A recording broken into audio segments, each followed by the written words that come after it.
Hello everyone, welcome back to another stream. Hope you're doing well. Iron Lung, Asenex, Hilko, and Dave. Nice to see all of you again.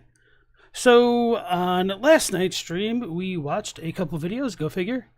The first of which was Charred Thermos's Bloodborne lore, What Really Happened to Lawrence Part 3. Then we watched Shinigami Eater's video on Elden Ring and difficulty. Tonight, dog distracted me. We have queued up what happened with Miquella and Torrent in the Elden Ring DLC. And this is talking about the first promotional image where we see Miquella and Torrent. So I thought that would be a fun one to start off the night. Then following that up, potentially, why does Miquella have 4 arms? Elden Ring lore by Purge Evil. Then The Fall of the Golden Order Was Inevitable by Arlen Grimm. And after that, The Hornsent, Heavens, and Origin of the Crucible by Space Mage Sage. And then, depending on how much time we have left, The Occult Secrets in Elden Ring Shadow, the Erdtree by Max Durat. And why isn't Noctugal's video on here? Maybe I need to refresh it. The one video by Noctugal talking about Shintoism and Elden Ring. Okay, Elden Ring, Shinto, Symphony, Marika, Radagon, and Divine Parallels. So that's kind of a decent amount of videos to cover in one night. So we might not get through all of them. We'll have to see how it goes. Hey Helko, how's it going? How's the difficulty video? It was interesting. I feel like it was missing some considerations that the games don't need to be... So, like, my main takeaway from a lot of the difficulty discussion so far is that the games don't need to be balanced better because you have more tools to mitigate the challenges which appear in front of you, which is kind of true, but that doesn't actually make me enjoy them more, and I still find them to be kind of sloppy. Yeah, and these are requests from Discord. Sometimes I put videos on here that I happen to run across and think might sound interesting, so, it could be a mix of both. I don't remember where they all came from. So, D&D Hydrate and Bro from the Moon, Loam, welcome back in. All right, no worries, and you're welcome for the summary. All right, so with all that being said, let's go ahead and dive into the first video of the night with What Happened with Miquella and Torrent in the Elden Ring DLC by Garrulous Goldmask. In an interview before the DLC came out, Hidetaka Miyazaki did confirm that it was Miquella in the announcement image. But I have seen some people dismiss it as just concept art. Is there anything in the game that actually connects Miquella with Torrent? In typical FromSoft fashion, the answers are there. Sorry, forgot to put on captions for you guys. But you have to do quite a bit of digging. And this also gives us some hints about the nature of spirit calling, as well as the Hornsent and the ancestral followers. Now in the base game, Melina gives us the spectral steed whistle, which is a delicate goldwork ring, and Miquella is well known for being a master craftsman of golden items, like the prosthetic limbs for Melania or the unalloyed golden needle. And thanks to Shadow of the Erdtree, we get even more evidence. In the DLC, Torrent is referenced by name as Torrent in just one item, the Spirit Raisin. This lets Torrent push back enemies. According to its description, Spirit Raisins are bitter medicine traditionally claimed to enhance one's spirituality, but Torrent seems to have a taste for it. Now, to make the Spirit Raisin, you need a specific Forger Brewed cookbook, which you get from Moore after saving a little volume boost. All right, thank you for letting me know. That should be a little bit higher. Kindred of Rot, and the only other recipe in that cookbook is a recipe to make Charming Branches, which are an upgraded version of the Bewitching Branches. So to recap, the cookbook that lets you create an item clearly associated with Miquella also lets you create the only item that refers to Torrent by his name. What's more, the recipe for the Charming Branches requires a beast horn. This item tells us that the Crucible has a particularly strong... So before going down that route, before the DLC had released, I was wondering if there was something more to the Roa fruit. And this is always a bit of a half-baked idea, and I don't remember the particulars because it wasn't fully thought out to begin with, but I was wondering whether or not like Roa fruit were supposed to be representative of eyes or whatnot. And one of the weirder things to me about them is that the frozen variety is said to have been the first. Then we get normal Roa fruit everywhere else, and then super golden ones by the Altus Plateau. And that a lot of that ties into my idea about the reddish Roa fruit kind of coinciding more with the time of Godfrey, and the super gold ones being more in the time of Radagon. And I really need to revisit a lot of these ideas and flesh them out even further based off of what we learned in the DLC, but it's rough out here. And Global Sequence, welcome back in. Strong influence on the beasts of the realm of shadow, causing many to grow horns despite the characteristics of their species. And we see this in the specimen storehouse, where we come across massive horned steeds that are most likely of the same species as Torrent. To me, the description for the beast horn explains how Torrent and the other steeds we can encounter in the specimen storehouse got their horns. They lived in the land of shadow and came under the influence of the Crucible. Since Torrent is smaller and has fewer horns, I think this means that Torrent is an adolescent spectral steed. That could also work with Miquella being cursed with eternal childhood. Torrent could also be an... Okay, I was going to be really doubtful about that. I get what he's doing, tying Torrent to Miquella in that regard then, so he should be cursed with eternal youth, I suppose. I'm not the biggest fan of that theory, but I could definitely see how attractive that would be. And part of the reason why I am so skeptical about that theory is then, if you apply that logic to the gigantic horned giants in the specimen storeroom, could you not just also apply that logic to the Hornsent themselves? Are they all just adolescent giants? I don't think it works as elegantly as it could.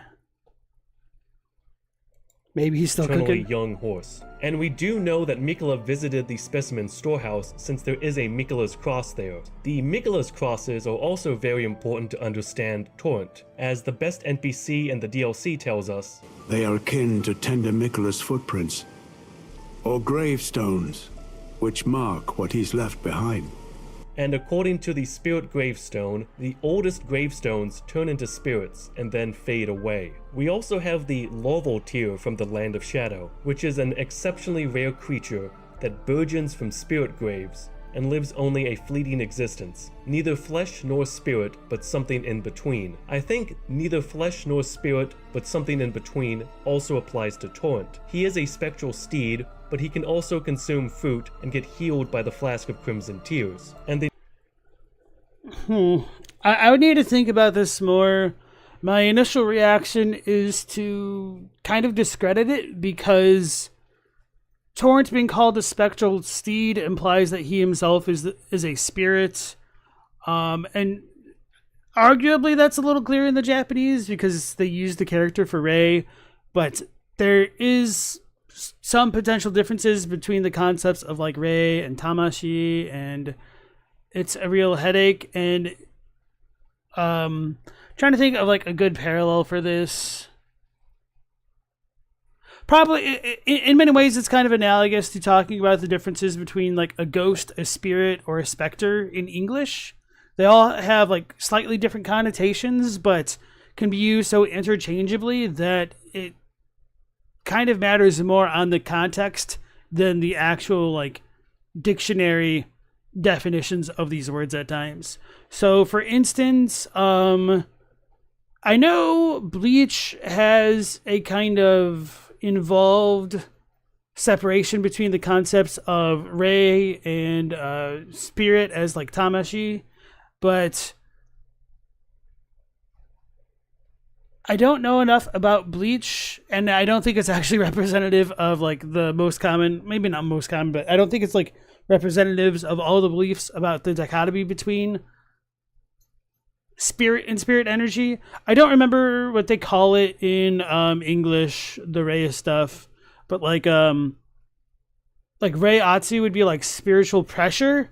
So that stuff is different from Tamashi, I suppose, which might, and I might be wrong here because I don't really know Bleach that well. Tamashi, I think, would represent like Ichigo's spirit form, or like the Soul Reavers, whatever they're called in English, like the Shinigami from the Soul Society. So hopefully that kind of makes sense. But yeah, just going back to the Elden Ring parallel here, I don't know if we can truly differentiate Torrent from other types of like spectral / spiritual beings. And then True Connoisseur and Corn, welcome back in. And David Will, welcome. Nice to see you. Realist, nice to see you again as well. Am I going to watch the Firelink Conspiracy's new video on all Elden Ring lore? You're watching it now. It has theories you've never even heard of. Maybe eventually. I don't have that queued up for tonight. I was a little bit more interested in some of his Dark Souls stuff first. To be honest, I tend to get really skeptical when people say, oh, I've solved all the lore. It kind of makes me want to make a video that says that like I didn't solve the lore, just to be a bit of a contrarian that I am at heart. But yeah, I'll probably get to it eventually on stream. That last video gave you lore whiplash? Which one? Have I covered the recent video by Tarnished Archaeologist? No, and I honestly don't really feel like ever watching Tarnished Archaeologist again. I just do not enjoy the process in which he explores the lore. I think it's got some fundamental issues that I tried addressing, and other people have pointed out those issues, and they haven't changed their style. So it just, I've just been kind of burnt off by it, to be blunt. Okay, let's go back into the Radagon Torrent Radafruit conspiracy. The notion of spirits being a physical object that has faded away could also apply to Torrent. He was once a fully physical steed, but over time, he turned into a spirit. Just to clarify, in the DLC, Torrent is otherwise referred to as Spectral Steed. I had been toying with the idea that Miquella was on top of some other generic Spectral Steed, but since the Spirit Raisin specifically calls out Torrent, I think this is supposed to be his horse. I don't know how fair that is. Maybe, I don't know how good of a comparison this is. Hold on. Miquella was on top of some other generic Spectral Steed, but since the Spirit Raisin specific... So maybe this might be worth consideration, but it kind of doesn't look like this version of Torrent is burned, which might be relevant, because the Torrent that we ride is kind of burned in a couple places, kind of like Melina. So that may or may not be relevant, depending on one's opinion on the promotional teaser image or the idea of Miquella and Torrent in general. Specifically calls out Torrent. I think this is supposed to be his horse. There's also a very critical component that connects Torrent with Spirit Calling. In the base game, after we get the whistle for Torrent, we can also pick up the Spirit Calling bell from Ranni, who's disguised herself as Rena. As Ranni tells us, "'Tis a bell for calling forth spirits. Summon them with it. From ash and return to the Erdtree. The spirits will obey thine command but briefly, as they recall battles past." So whoever had the Spirit Calling bell was also in close contact with Miquella, Torrent's master. In a previous video, I did think that Rena was the creator of the Spirit Calling bell. Torrent prefers the frozen raisins, which are grown in the north, and have a lot of deep connections with Spirit Calling and the Occult. And for what it's worth, Miquella, when we finally see him, has 4 arms, just like the Rena puppet that Ranni has. So I definitely think there's some type of connection there. But based on what we have in the DLC, I think Miquella also invented the Spirit Calling bell as well. In the Land of Shadow, the revered Spirit Ash strengthens not only your Spirit Ashes, but also Torrent. Now, most of these Spirit Ashes come from the tutelary deities, or those pot-killing lads you can find throughout the Land of Shadow. However... And that might be even more evidence to suggest that Torrent is a spirit if he's affected by, like, the Spirit Ashes and whatnot. So I don't think Garrulus' Gold Mask is trying to say that he's, like, too different from the spirits. But I don't know exactly what he was saying a moment ago. I should probably rewatch, but whoops. Oh, well. And then I wanted to say hello to Boris and Randolph Carter. Nice to have you guys. And David asks, is it a common theory that Ranni is a bastard from Marika? It depends on what you mean by bastard, but I would say no, it's not that common, although it is certainly a theory that some people are very interested in. And, okay. You can also pick up spirit ash on top of the Torrent-like horses in the specimen storehouse, and I think this further deepens the connection between Torrent and spirit calling. To be clear, Miquella did not invent the practice of summoning spirits. Summoning goes all the way back to the Tibia Mariners, who are described as the oldest of the Gravekeepers. Instead, I think Miquella iterated on and combined earlier types of summoning to create the spirit calling bell. We have the spirit ash from the tutelary deities. We also have the wraith-calling bells that can be found throughout Leonia. I will also point out that you can only summon spirits when you're next to a rebirth monument, and Miquella is linked with the nascent butterfly. We also have Commander O'Neill and Commander Nile, who fought for Miquella and can summon spirits as well. And from a mechanical standpoint, Miquella... I guess you could make the argument that they fought for Miquella if you believe like the ghosts in Castle Sol are all aligned with him, but that is, you know, arguable, unfortunately. And hey, Pixie, how's it going? Oh no. Is running a charisma build in a Souls game, so he really needs to rely on summons. So if we accept the idea that Miquella was Torrent's former master, and created the spirit calling bell, how did Melina and Ranni get their hands on those items? Like Miquella, Ranni is an Empyrean who divested herself of her flesh, so I wonder if Ranni also has the ability to show up in the Land of Shadow. And according to Roger, Ranni's whereabouts since the Shattering are a well-kept secret. She hasn't been seen even once. We also know that there are Corians in the Land of Shadow with R'hllana and Count Emir, so it's possible Ranni has just been laying low in the Land of Shadow since the Shattering. Maybe she just wanted to spend some time with her aunt. In addition, Melina, as well... I don't know why you need to go with that theory. Well, maybe because like the whole spirit thing, but I mean, it seems just as likely that she's either chilling in Caria Manor or doing her own thing, but... I suppose it's possible. It just really sucks then that Miquella seemingly has to do this completely different thing and Ranni could do it natively, which, you know, might be within the realm of possibilities since she cast off her flesh. But yeah, I just wish we knew more about Mohg and Miquella. And by the way, like, I feel like I'm sounding super negative about this video, but I'm not trying to be negative. I'm just saying that things aren't quite that conclusive and just, coming across negatively in the process. As Torrent are all bodiless, and they appear as spirits. So I wonder if this lets them cross into the Land of Shadow without having to undergo some insane ritual that Miquella did. And for what it's worth, we don't really have a firm grasp of when Torrent came into existence, but personally I'm leaning more towards Miquella creating Torrent while he's in the Land of Shadow, and then he was able to pass on the whistle and the spirit calling bell. Although, wait, what? Oh, it is. But personally, I'm leaning more towards Miquella creating Torrent while he's in the Land of Shadow, and then he was able to pass on the whistle and the spirit calling bell. Although it is also possible that he created this much earlier before the lands were even split off. But again, that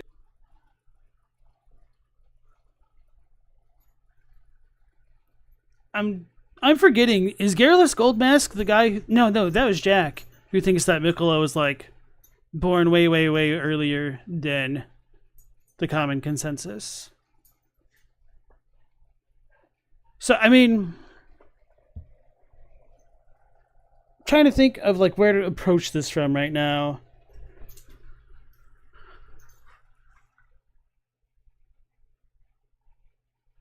I'm willing to entertain the possibility that like Miquella created Torrent, but I just can't really see that working in the timeline of events because, yeah, I'm just kind of really curious to see where Garrulus Goldmask thinks these events happened on the timeline, because if he thinks the Shadowlands were sealed off when Marika came to power, then that would have happened way before Miquella was born. And if he thinks it happened during or in the process of Radagon's ascension, that should still kind of also be before Miquella is born. And that also calls into question Miquella's relationships with both Ronnie and Melina in relation to his activity, or alleged activity in the Shadowlands. And I'm just really skeptical of all of this because Ansbach says that he needs to use Mohg's corpse to get to the Shadowlands, which happens after the shattering happens. So I cannot see this working. So this just feels like more like it's spitballing ideas rather than examining things as critically as I'd like. And I mean, sometimes that happens, don't get me wrong. Like, it's easy to get short-sighted about stuff. And I don't mean like short-sighted derogatorily or anything like that. It's just sometimes when you're playing around with new ideas, it's hard to lose scope of other things in the game. So like, just for instance, to show that even I'm not like immune from this stuff happening, I was like, hey guys, what if the war against the giants happened way, way, way early, and the Erdtree was born before like Marika and Godfrey did their thing, and it was just born at the war against the giants, or like in that timeline. And then I was like, oh well, I forgot about all the little sword monuments and whatnot saying that like it's for the age of the Erdtree with like Godfrey and Marika and the war against the giants. So I mean, I still kind of want to play around with that idea to think that Godfrey's age might have happened a bit later, but I don't know. There's a lot of weird stuff with the timeline. The DLCs, not this like they've introduced things which don't comment on the timeline, and that's kind of the hardest part to reconcile. So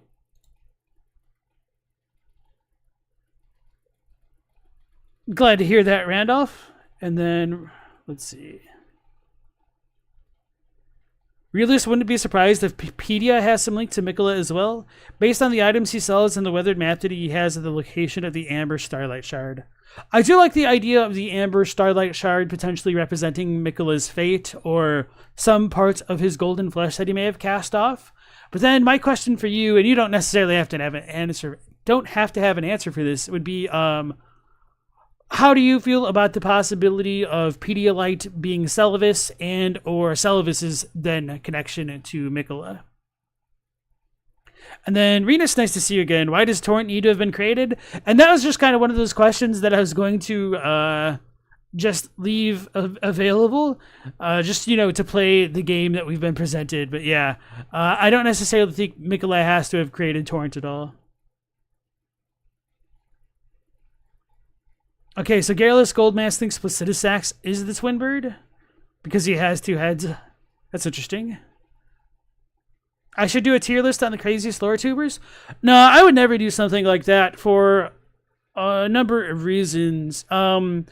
One, I don't really want to ostracize people because that's not entirely the goal of my channel. Even if I have like civil disagreements with people, I don't think it's constructive to do something like that. And even though I'm disagreeing with people on my channel all the time, it is truly trying to come from a place of positive construction. What's the word? The term? Just constructive feedback. So when I'm watching other people's stuff, it's also helping me think about like what other people are thinking, and they might also bring things to my attention which I wasn't considering, which is always fun. And even if I have strong disagreements with stuff at times, I definitely don't mind stepping out of my comfort zone to try to reevaluate what I think, because that also like syncretizes a lot of my other thoughts about the game. So I think there's a lot of benefit to doing what I'm doing, and I think just calling people crazy for trying to come up with ideas which are like fun and are entertaining it's just like not really worth it. And also, I'd be at the top of the list, wouldn't I?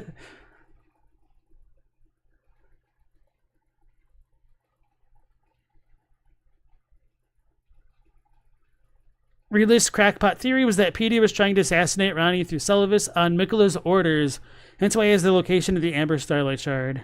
I mean, I like that. As far as crackpotty ideas go, at least you embrace it and are upfront about it. But yeah, no, there is a certain level of charm to it, pun intended, I suppose.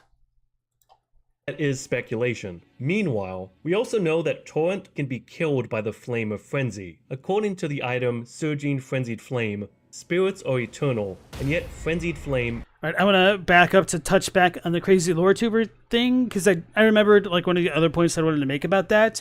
I think like to say crazy lore tuber does two things. It like puts labels on them, which can be annoying to try to move between, because you might be completely sane one day and then come across as unhinged the next, and I don't think it's really fair to just permanently like label somebody. But anyway, I know you probably were just saying that like, you know, in good jest, but I do try to treat a lot of these questions seriously, just because that's how I am, I suppose.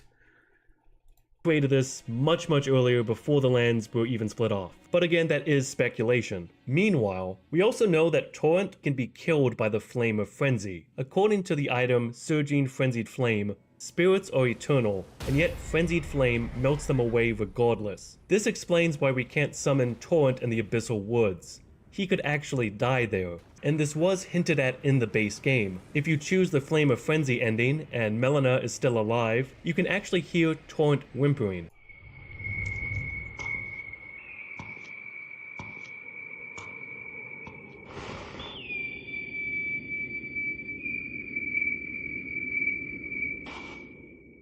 But that does raise a question. If the Frenzied Flame can... Wait, what? I didn't hear whimpering. I heard the footsteps, and I'm not trying to say like Garrulous Goldmask did it, but to me it almost sounded like they were added in and not there. Which I don't think he did that, but it just sounded different from the way that I remember. Let's look here.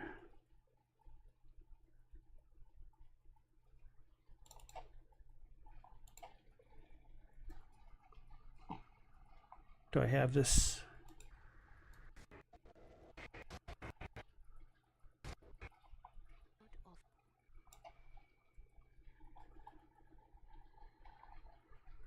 This might be too quiet for you guys. Oh, this is too far ahead anyway.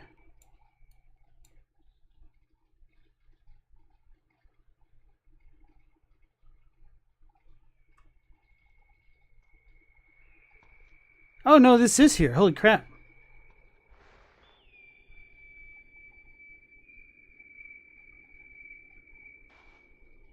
Damn. I'm just that unaware. So I wonder if that's supposed to represent the whistle rather than his like crying. Of frenzied flame. All right. Cool. I mean, see, this is like what I was saying. So sometimes even if I have like disagreements with stuff, there can still be really cool observations which make me rethink things, which is part of the fun of doing this. Asenex completely missed it. Yeah, it was really quiet, to be fair. Like I had to turn my volume up from what I normally have like 10 or 12 all the way up to like 40, as well as the 200% boost from VLC. And I don't know how well that came across on stream. Yeah, Stopo said it sounds like the sad whistling of Torrent's ring, not whimpering. You can hear the horse breathing, but no whimper. Okay, it's quite depressing though. It's the best ending.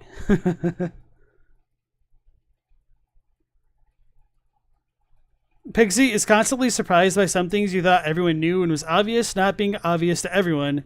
And you're sure you're missing a bunch of stuff as well. So are you saying that you had noticed that stuff as well? And I'm not like trying to put you on the spot or anything. I'm just curious. Kill Torrent, why doesn't Torrent leave with Melina after we get embraced by the Three Fingers? Is he stupid? Now, I am fully aware that this is most likely a gameplay concession. Taking away Torrent from players who went with the Flame of Frenzy would be way too punishing, even for FromSoft. But there is a valid lore reason for why Torrent didn't leave with Melina as well. Since Miquella was Torrent's former master, it's quite likely that Torrent knew about Miquella's unalloyed golden needle, which can remove the frenzied flame. And unlike Melina, who doubted our ability to become the Elden Lord, Torrent had our measure from the start. I've been testing you. Yo, Garrulous Gold Mask, if you do watch this reaction, I would request that you turn down either the NPC voices or turn up your voice. This is like the third time in a row where there's been a pretty big imbalance between them. See whether or not grace truly does guide you, and whether you are fit to face the challenge that entails. It seems my worries were unfounded. Torrent had your measure from the very start, whereas I merely pretended. So I could also see Torrent being more trusting of us than Melina. Before I wrap up, I also want to discuss the potential relationship between Torrent and the ancestral spirits. As both Mad Luigi and Miss Chalice pointed out, Torrent bears a striking resemblance to the ancestral spirits. Both have a similar sound and particle effects when jumping, and both can do at least a double jump. And in the game, there's quite a bit that links Miquella to the... I don't know how fair that is, just because that's just like, in my mind, a gameplay design thing. It's probably better to not have them be so different, but maybe that's fair. I'm just a little bit skeptical of it as well. Ancestral followers. One of the places where you can find the ancestral followers is the consecrated snowfields, which is a pilgrimage route to Miquella's Halig tree. And as Quaylag pointed out, you need nascent butterflies to make the dappled cured meats, which have the same coloring as the immunizing horn charms. So I wonder if Miquella was studying the ancestral followers and learned about the power of horns before he was actually able to enter the Land of Shadow. And as we learn from the horn charms, the ancestral followers believe that the horns of a long-lived beast continue to bud like antlers over and over again until the beast one day becomes an ancestral spirit. However, the +3 versions give us... So I do like that idea, especially because he knows to use Moog for some reason to enter the Land of Shadow. So I guess even though we don't really get any signs of it in the base game, there is a really good chance that he probably was studying that kind of connection to divinity and the horns. So Pixie says, doesn't the double jump animation play the same sound effect for Torrent and the ancestral spirits? Probably, but I mean, that would just be like one of those things where I think it'd just be a consistent design rather than like super lore significance. And they might have lore significance, don't get me wrong. I'm just a little bit skeptical of that as well. And then Realist brings up a really interesting point. When it comes to Torrent's opinion of us, it may also be worth to note that Marika says the spirits think fondly of us. There's some more examples of this here if you remember correctly. I'm not sure which examples you're thinking of, but I'd definitely be interested to hear more.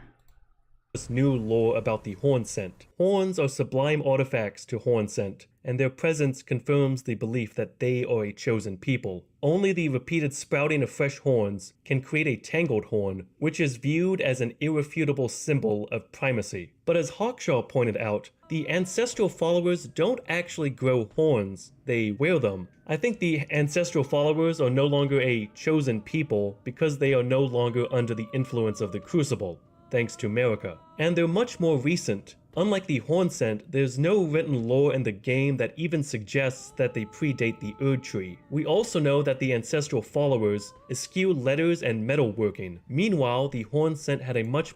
The funny thing is, like, the Japanese for it doesn't say letters, it says culture, which, to be fair, like, the character for culture does use the one for letter, so maybe the localizers just saw the character for character and like, okay, they don't like letters, I don't like letters either, that's why I'm not going to read the next one. I'm kidding around, but that's a possibility.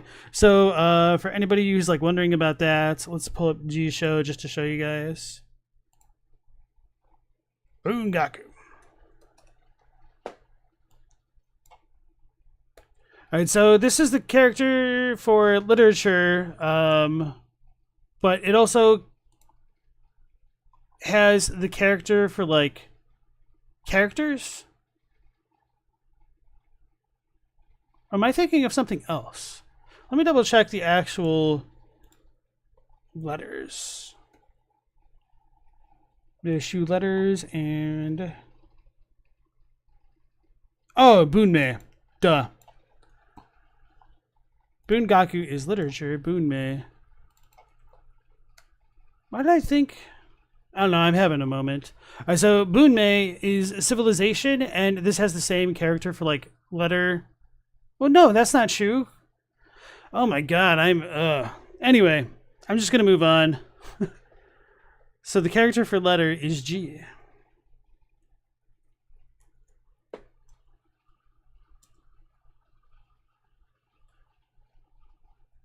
What am I on?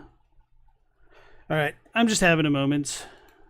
More technologically advanced civilization. They also valued metals like silver and gold, as seen by the horn tender items. Basically, the ancestral followers are like tradlopers or primitivists. They think they're valuing tradition, but in actuality, their form of tradition is really just a response to modernity, aka Marika and her Golden Order. Thank you so much for watching. I'd love to know what Yen's Oh, that transition was a little bit abrupt. Let me back that up a little bit. A much more technologically advanced civilization. They also valued metals like silver and gold, as seen by the horn tender items. Basically, the ancestral followers are like tradlopers or primitivists. They think they're valuing tradition, but in actuality, their form of tradition is really just a response to modernity, aka Marika and her Golden Order. Thank you so much. So he might be right about that, but I don't know how fair that is, because if they truly were a nomadic people, they may have just had no like true archaeological / historical tracing back to the ancient days of the lands between, and that could potentially explain why they're not talked about.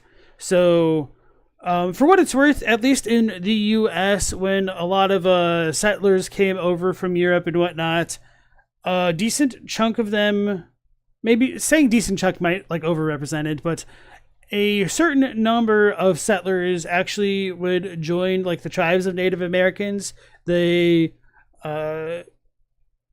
grew entranced by the lifestyles of many tribes and whatnot, and that kind of cross-cultural affiliation was a thing even in ancient times.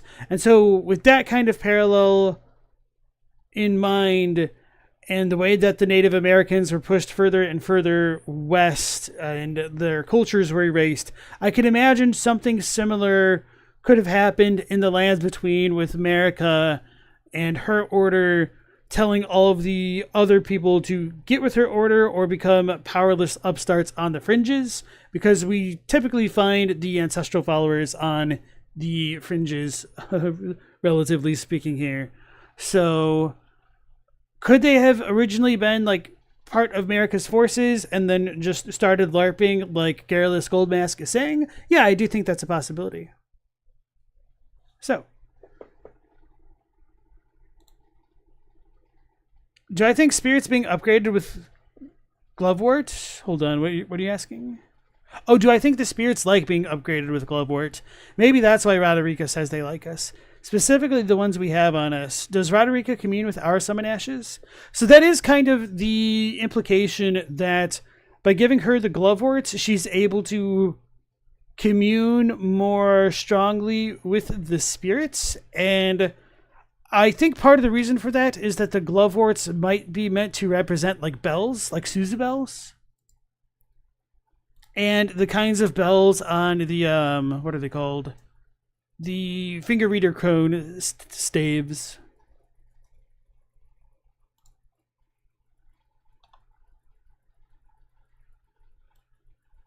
Although there might be a plant which Gloveworts look like. Suzu are round, hollow Japanese Shinto bells that contain pellets that sound when agitated. They're somewhat like a jingle bell in form. So that is kind of like Glovewort, just to give a visual comparison.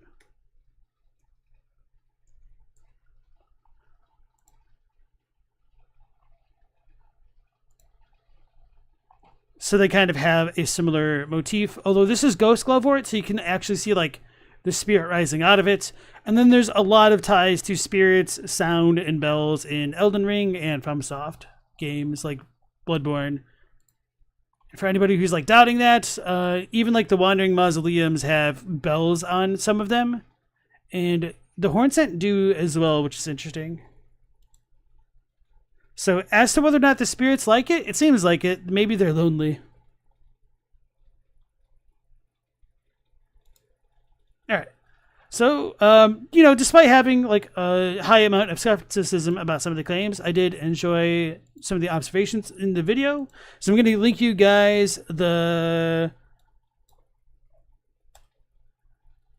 video here in chat right now if you want to give Garrulous Gold Mask some support. So yeah, that's pretty quick. So next, let's go ahead and transition into why does Miquella have 4 arms? Elden Ring lore by Purge Evil. And I almost stopped this video earlier to be like, well, he kind of has 4, but not exactly. So why did Miquella appear? Here we go. Why did Miquella appear with 4 arms after ascending to godhood? And why exactly does he have insect-like wings in the intro? Today, I'm going to try to answer these questions and present some ideas that will help you to draw your own conclusions. Welcome to Purge Evil. Thank you for stopping by. Let's get into it. So first, I just had one of those moments where I'm like, is purge used as a verb or an adjective? Anyway, I think it's supposed to be a verb, but it's just kind of funny to think of it the other way around. Thank you for stopping by. Let's get into it. So first, why exactly does Miquella have 4 arms after returning from the Divine Gate? To answer this, maybe we can take a look at other beings with multiple sets of arms that exist in the world of Elden Ring. There are several parallels between Miquella and Ranni's characters, and their avatars having 4 arms is just one of them. But if there's anything to learn about Ranni having 4 arms, maybe it can carry over to Miquella as well, for the reason of them being blood related. Ranni having 4 arms may simply be attributed to her just being in a doll's body and that just being its design, but I think there could be more to it, especially considering that her and Miquella are half siblings, and Miquella has now been depicted with 4 arms himself. Mola. Sorry, seeing it happen in succession is just kind of funny to me. You were wondering if you were the only one getting an echo? Are you getting an echo? Is it from me? What did I do? Hold on. Let's try this. We know that both of them had 2 normal arms to begin with, as depicted in artwork, trailers, and the Remembrance cutscene for Miquella, and we can physically observe that Ranni's original corpse only had 2 arms as well, so it may be safe to assume that if Ranni, instead of doing the whole Black Knife plot, were to go about godhood in a similar fashion as Miquella did, she may have ended up with 4 arms as well. Another simple answer may just be that the extra set of arms is just a byproduct of becoming a god, or obtaining a considerable amount of power, which is a big thing in Hinduism. It could also just be a conscious decision by Miquella himself to appear with 4 arms, maybe to ensure he had a quote-unquote hold over the newly reborn Radagon. Back to Ranni and Yeah, I like the comparison to Hinduism and whatnot, and that is something that I wish I knew about a bit better in more of an academic sense, because it's always a real pain in the ass trying to get good objective sources about that pantheon of religions, because there are so many differences between regions that it's hard to get things straight. So one of the things which stands out to me are the depictions of Kali having 1,000 arms in those types of dances and things like that. So I'm curious if there's more of an objective religious inspiration for the added limbs for characters like Ranni and Miquella. And then Rena says Ranni is an Indian name, right? Maybe. It's kind of arguable because most of the names don't seem to be Indian in nature. A lot of them tend to be Welsh or Scottish or something. I'm not too familiar, or Gaelic. And maybe that's a theme with the Carians. I don't know enough about... Well, Rykard doesn't seem very Indian at all. Because I was going to say, I don't know enough about the Carian names to say. Because, I could potentially see Ranni and Radagon being more Indian-inspired. Or possibly even Rennala. But I think, Rykard is just a variant of Rickard. Rakshasa. We do have some Indian inspirations of the game thrown, and nice to see you again. Yeah, that's a good one. It's one of my favorites. So, right. And then I was just thinking about this in the meantime of the other types of characters that we see having multitudes of arms are the like royal revenants and the wraith callers. And that makes me wonder if they had any potential connections to anything going on with the Gate of Divinity, and whether or not their multiple arms are representative of their formerly divine status. Could they have been the gods that were skinned by the Godskin apostles? This is just all pretty fun, wild lines of thought, and it really sucks that we don't have anything more about them in the DLC. And looking back, it's a little bit surprising that they don't even show up as a kind of reused enemy anywhere, especially when the Land of Shadow is so affiliated with death. Then Iron Lung, was Mesmer the first snake? We don't know. The mannequin dudes as well. I don't think it's fair to compare the mannequins because they're not organic beings. They're synthetic as far as we know, but that might be a fair thing to bring up as well. How having 4 arms is significant in Miquella's case, we know that the doll she inhabits is modeled after the Snow Witch Renna, who was her secret mentor a long time ago. If, in the case, the 4 arms of the doll isn't just a design choice and is actually replicating the Snow Witch herself, then maybe we can find some answers with her. Renna was well versed in cold magic, which aside from being an ancient weapon used to fight the fire giants by the Zamor, I believe is tied to the Dark Moon, which is a sentient being similar to an outer god, and it is widely speculated the Snow Witch was related to the... So I was a little bit distracted. I'm not sure. Hold on. I'll just back it up. ...with her. Renna was well versed in cold magic, which aside from being an ancient weapon used to fight the fire giants by the Zamor, I believe is tied to the Dark Moon, which is a sentient being similar... At least he says, I believe, but I don't know if we can say that the Dark Moon is a sentient being. That's one of the ones where I tend to have pretty strong disagreements, but this is just more of a personal preference, ultimately.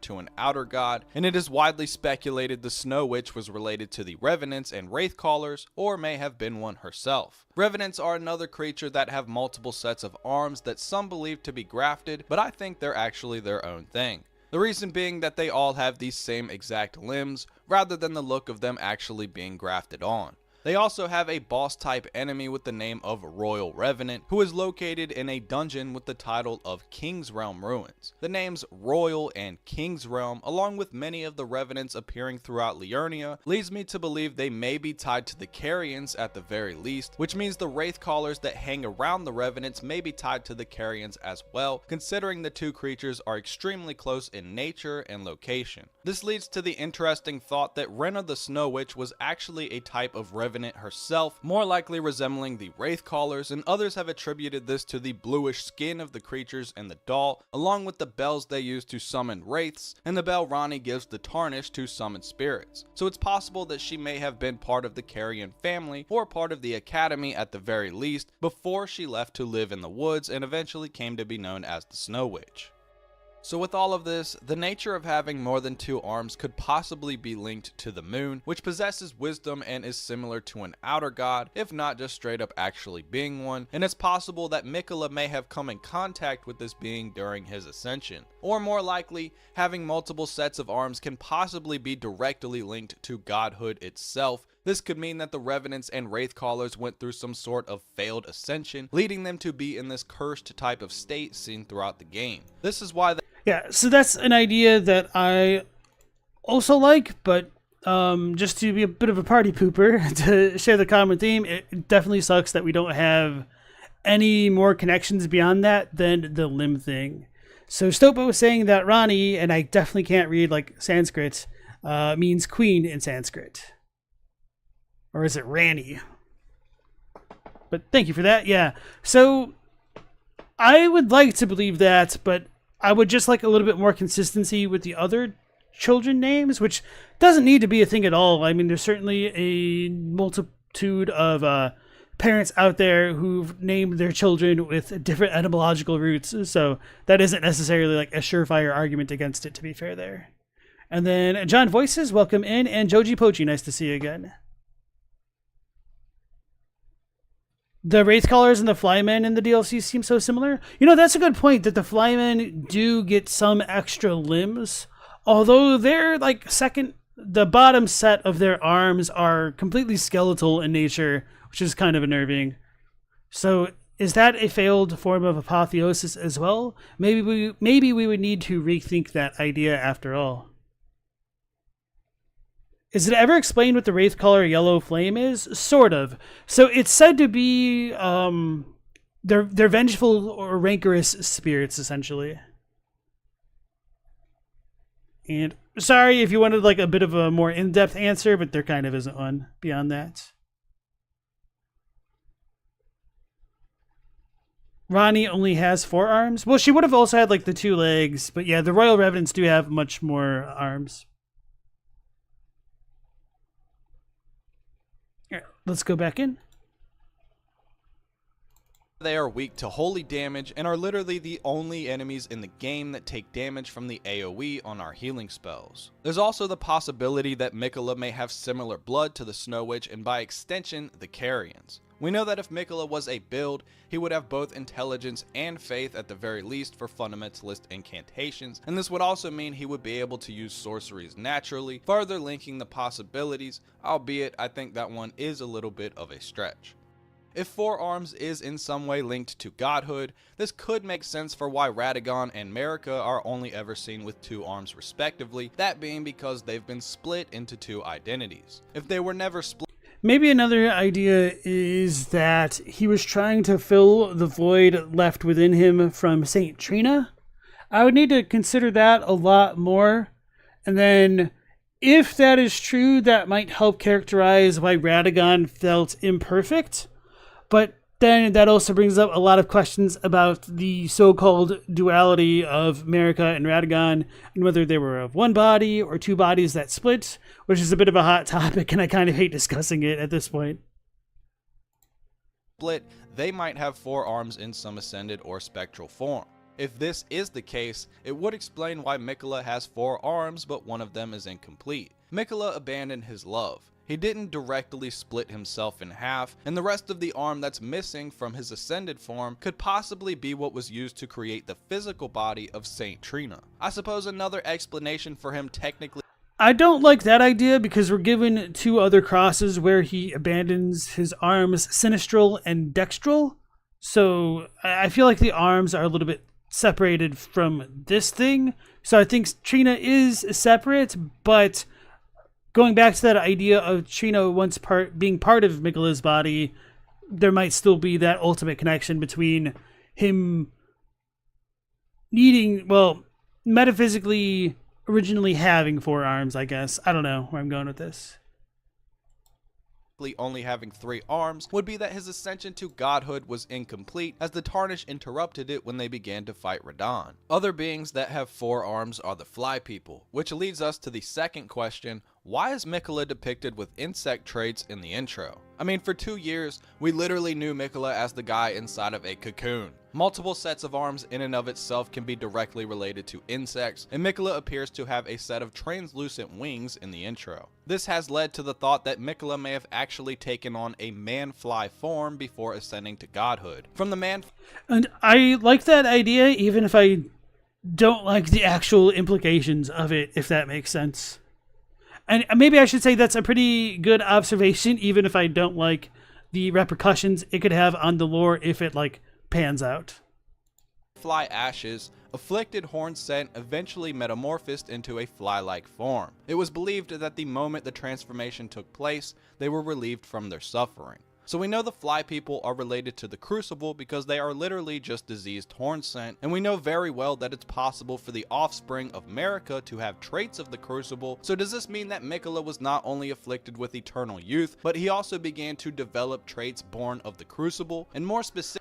So I think those are a couple different leaps, and I think one could make the argument that the fly scent might have been divested of that which made them horn scent, hence parts of their transformation, and tying that back into the blood fiends, which I'll probably just start calling the blood scent from now on because it's easier to say it and remember, is that if the Mother of Truth's communal type powers can purify, aka sanctify, the blood scent, so that way they're no longer tainted and impure, perhaps that could tie back into the way the man flies, who have like blood flies within them, and like blood fly larvae rather,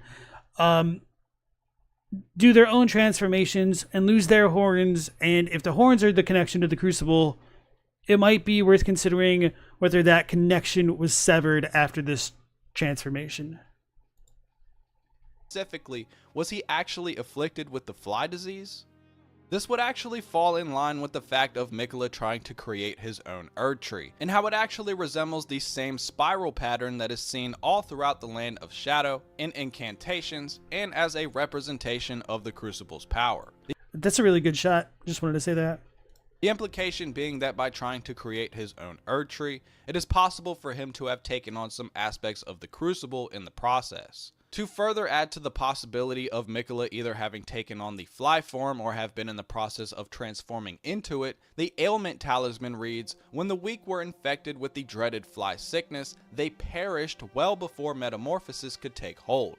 Oddly, those who cared for the infected and made certain they were given a proper burial were never afflicted themselves. With this, we may be able to connect a couple of the footprint locations to this theory, reason being that Miquella would have been forced to discard his body, or else he would have inevitably perished before reaching his goal. There are two spots where Miquella discards, quote, a part of his flesh, which is an apparent distinction from the other spots where it only reads that he discarded, quote, flesh of his body, not a part of the flesh. The difference in wording could actually be referring to Miquella discarding his wings, being that they are a part of his flesh and not his actual flesh.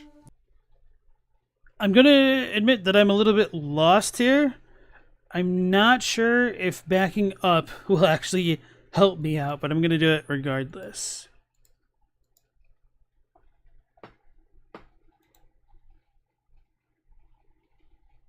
Yeah, and Renus says that Trina is him divesting his love only. At that side of Miquella, yes, I think so. What if Miquella had 6 arms instead, 2 arms cut off by himself and another hand by Ansbach?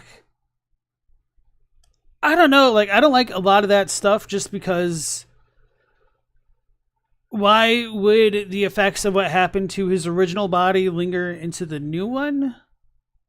Which might be a possibility, it's just a little bit strange to me.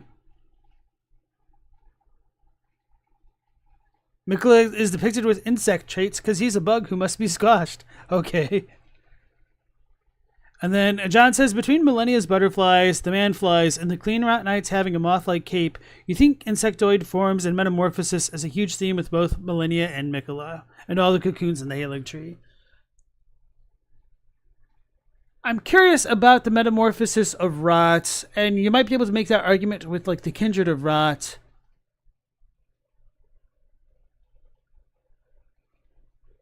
Millennia does get wings, that's true. So maybe Miquella in his base form would have also had something else going on like that. Yeah, I could see that. Especially with like the intro painting image. But then going back to Stowboat's comment about whether or not he had 6 arms, I think like a lot of the biggest theories in these, biggest holes in these kind of theories are the other depictions of Miquella that we have. We don't see 6 arms on him in his larval form in the intro image. We also don't see any extra limbs on him while we are in the Halig Tree or the Consecrated Snowfield and looking at the statues of Miquella in those areas. So I'm going to go ahead and say, yeah, I don't really believe in that after all. We may be able to connect a couple of the footprint locations to this theory, reason being that Miquella would have been forced to discard his body, or else he would have inevitably perished before reaching his goal. There are 2 spots where Miquella discards, quote, a... Yeah, so I know what he's saying here, but I don't understand why he thinks it connects that way. I'm gonna catch this part again. The ailment talisman reads, when the weak were infected with the dreaded fly sickness, they perished well before metamorphosis could take hold. Oddly, those who cared for the infected and made certain they were given a proper burial were never afflicted themselves. With this, we may be able to connect a couple of the footprint locations to this theory, reason being that Miquella would have been forced to discard his body, or else he would have inevitably perished before reaching his goal. So him saying inevitably perished could be right if he's asserting that Miquella is amongst the frail, but it's a little bit unfortunate he didn't make that a bit stronger, because this sets up the whole question of whether or not Purge Evil believes that all the fly scent perished, because I feel like that isn't accurate. So I am more inclined to believe that he's talking about the frail, but then he hasn't set up why he thinks Miquella would be amongst those frail folk and have certainly died. So maybe this is just a bit of an oversight and a misread of the situation. There are two spots where Miquella discards, quote, a part of his flesh, which is an apparent distinction from the other spots where it only reads that he discarded, quote, flesh of his body, not a part of the flesh. The difference in wording could actually be referred. And I'm gonna check that out right now. Flesh of my body. The hell? This is literally blank. Okay, give me a minute. I'm gonna have to Carian Archive. No, the other one. Damn it, what's the new one? I don't remember if I have that bookmark.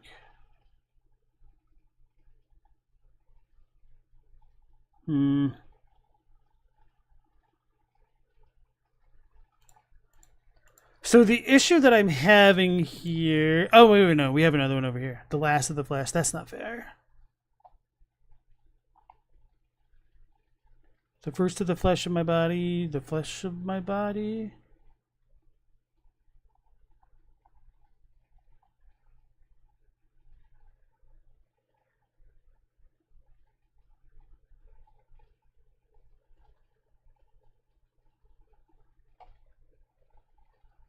Okay, my heart, vacillation, last of the flesh of my body.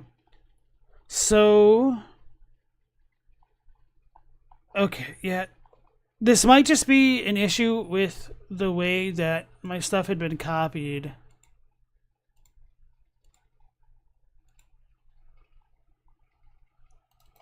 But I abandoned here, the flesh of my body doesn't have an equivalent Japanese string of text.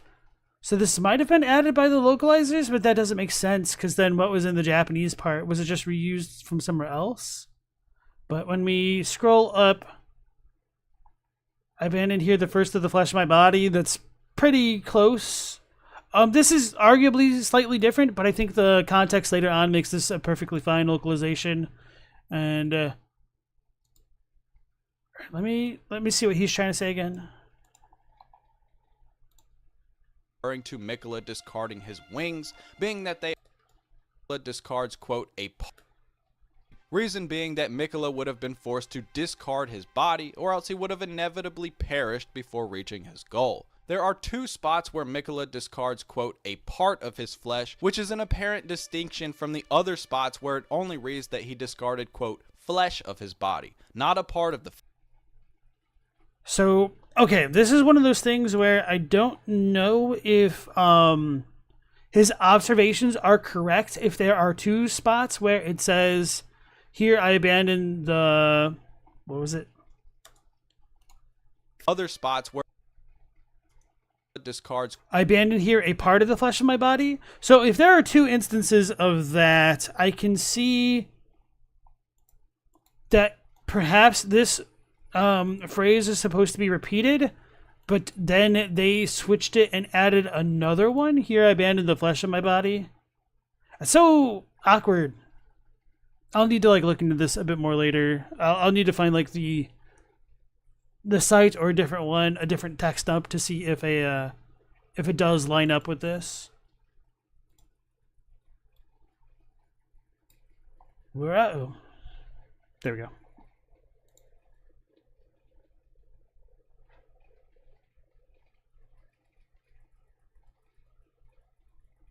John said perhaps he didn't want his insect form as it was impure and wanted to make himself more pure by discarding his wings and arms. Well, this is the thing. Like, we have a humanoid depiction of Miquella seen all throughout the Halig tree, which might be an idealized representation. I'm willing to entertain that possibility. But then we do have that weird fly-like nascent form of him in that concept art type trailer, which may or may not be particularly canon to the final build of the game. And then we don't really have an insectoid-like appearance of Miquella at all when he ascends to godhood, which may or may not be relevant, but yeah, I don't know.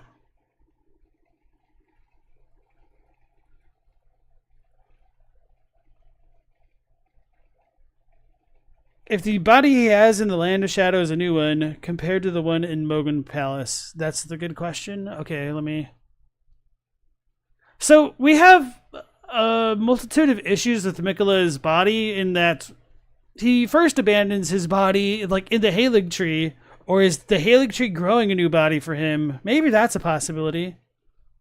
So maybe that thing wasn't Miquella at all, but touched the withered arm. But then that doesn't jive very well with the way that Moog calls that body Dearest Miquella, and then like that one item description says that Miquella never shared his bloody bedchamber with Moog.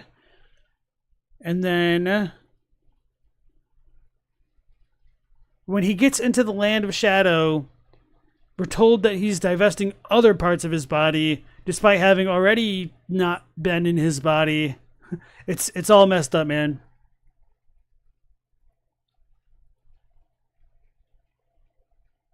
He's agreeing that he's fly-set because of his wings and he's frail.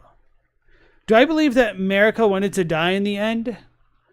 I think it's complicated because Marika may have believed that even if she were to die, she would probably... like, her vision would probably outlast her, and she might continue on in some form that way, especially depending on how one feels about the Marika/Melina connection. Because, like, in most of the endings, the Erdtree kind of gets regenerated, which is fun. Hey, Stella, nice to see you again. Safe Rock says, you'll be honest, Shadow of the Erdtree lore is kind of a mess. It kind of is. Like, the base game was a little bit of a mess, but was mostly cohesive enough to, like, be like, okay, we've got a pretty good idea of what this, and this is, but we're missing the actual connections between point B and point D. So if we ever get point C, we could really come up with the full picture here. Whereas, like, the DLC starts adding points like B1, B2, B3 that might connect into point E as an echo, but it's something. Rena said, Moog was charmed into thinking that was Miquella. Maybe that's the point. Maybe that's why he couldn't share his bloody bedchamber after all. That's a good possibility. What if the body in Mogwin's palace is Miquella's molted shell? I think that's a good possibility, especially because Moog is like inhabited within it. But then it does leave me questioning, like, why the Moog connection to get into the realm of Shadow, and then, like, how come we don't actually get parts of his body? We just get the crosses. Maybe, oh no, maybe the crosses are literally parts of his body that he's abandoning. Is he the rune? Are the demigods runes after all? I didn't like that theory for a number of reasons, which I'm forgetting. Well, it's not that I didn't like it, I just didn't think it worked. But now I might have to seriously reconsider that. Charlie Brown Og moment. David says, if godhood is a prison, would this be evidence that Marika probably made the grand plan of the Night of Black Knives and the Shattering to defeat the Greater Will? I don't know if her goal was to defeat the Greater Will entirely, but I've definitely wondered if she conspired with Ronnie to wrest control away of the Elden Ring from the Greater Will and things like that, which I don't know. It's a good question. John says, Marika is the Erdtree, just like the grandma is that tree in the shaman village. You think that Marika's soul is dead, similar to Godwin, but existing as those who live in life rather than the opposite. That is her curse, eternal life. I think you're probably kind of right to a degree, but I don't know if you're 100% right on that. I definitely think there is certainly a metaphysical connection between Marika and the Erdtree and the Elden Ring. But then it's also interesting how Radagon can seemingly move around a little bit more freely. And I'm curious as to what was going on with Marika moving around in general. So she could be the Erdtree, but like also separate from it. Which I don't think should come as a surprise to anybody. Okay, let's go back to the video now.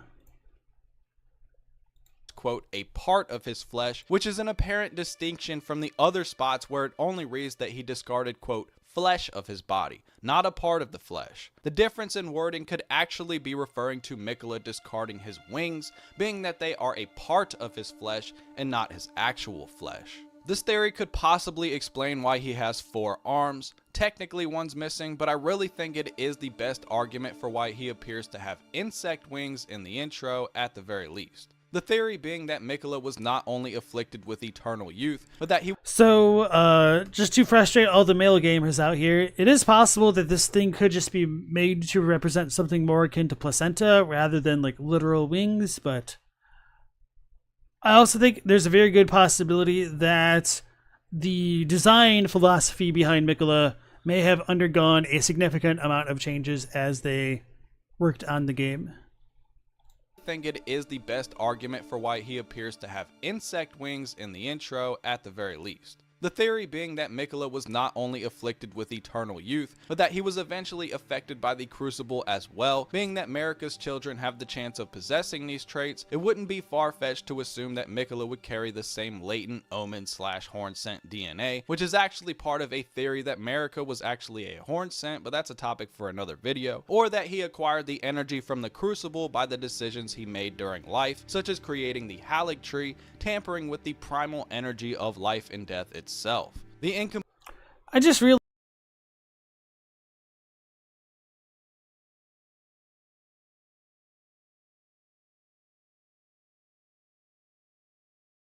mic check.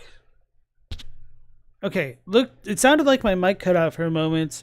I don't know if my how much of that came through, but anyway, I was saying this is making me realize I probably need to rethink or recontextualize what I think about the Halig tree and how it was watered with blood and its potential parallels between the Erdtree and the Shadow tree and whatnot. Okay. Thank you, guys.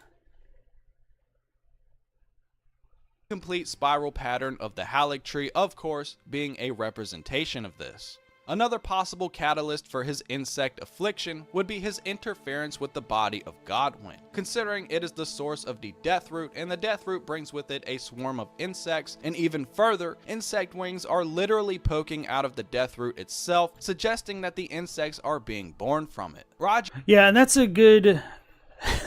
he's saying Roger hard R. I like to say it that way sometimes just because it's funny, but it's even funnier if it's like unintentional. But anyway, yeah, I do like the insect death root connection, and that might be more pertinent to potentially what's going on with Miquella and the Halig tree, and brings up just as many questions as it answers, because then like, what kind of bug is Marika? An ant. The Newmen are ants. Roger was afflicted with the death root after tampering with Godwin's body in Stormvale, and eventually succumbed to it, so it's possible that Miquella may have been afflicted in some way as well, but with him being an Empyrean, maybe it would have manifested differently than it does with Roger or the Tarnished. Now to summarize, why did Miquella have 4 arms? Maybe it's just a god thing. Marika might have appeared with 4 arms if she hadn't separated her soul into 2 people. Ronnie might have had 4 arms should she have ascended to godhood the same way, and the Wraithcallers and Revenants have 4 arms possibly from being people who cursed themselves through some failed ascension. This could also explain why Miquella technically only has 3 arms, because like Marika, he split into 2 beings, but unlike Marika, the other being exists physically separately. The implication being that if Marika didn't split herself, she might appear with 4 arms as well. Radagon kind of doesn't have his left arm either, if you kind of want to be technical about it. Because if the stone part represents their body, then the shadow part is kind of him missing that 3rd arm. Well, you know, relatively speaking. His 2nd arm, but it would be Marika's 3rd/4th arm.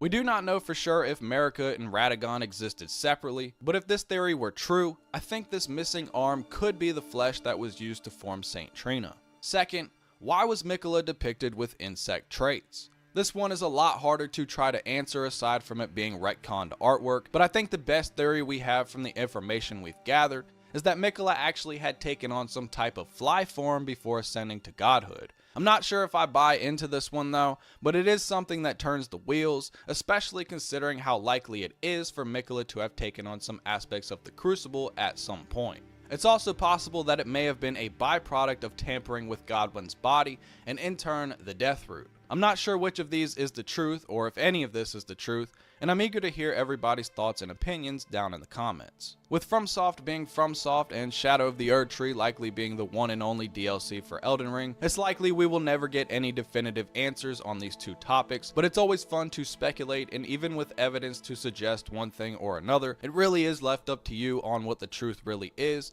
and hopefully I just now thought about it. definitive answers on these. Are these the same kind of designs that you can see in Belierot, like on the walls and stuff, and kind of in like the Rao ruins, if you know what I'm talking about? Anyway, that's not too important. So yeah, I do think that this video so far has brought up a lot of interesting observations. I do appreciate that he's coming up with the disclaimers that these are pretty much just theories, and he isn't trying to present them as fact. I still disagree with the idea that Saint Trina is the left arm specifically. I'm not entirely sure why he came to that conclusion. That does make me wonder if the abandoning of the dextral arm text appears in the game. I think it does. Doesn't that one appear in Belierot with the secret fly scent room? Or is that the Sinistral one? I can't remember where each one was, but anyway. These 2 topics, but it's always fun to speculate, and even with evidence to suggest one thing or another, it really is left up to you on what the truth really is, and hopefully this video helps you to form your own conclusion on the matter. Make sure to like and subscribe for more lore. Thank you for watching, and until next time, purge evil. What if everything you believed? Why did Miquella... Yeah, so that was a good video. I'm going to go ahead and share it with you guys, and I want to see what else the channel has produced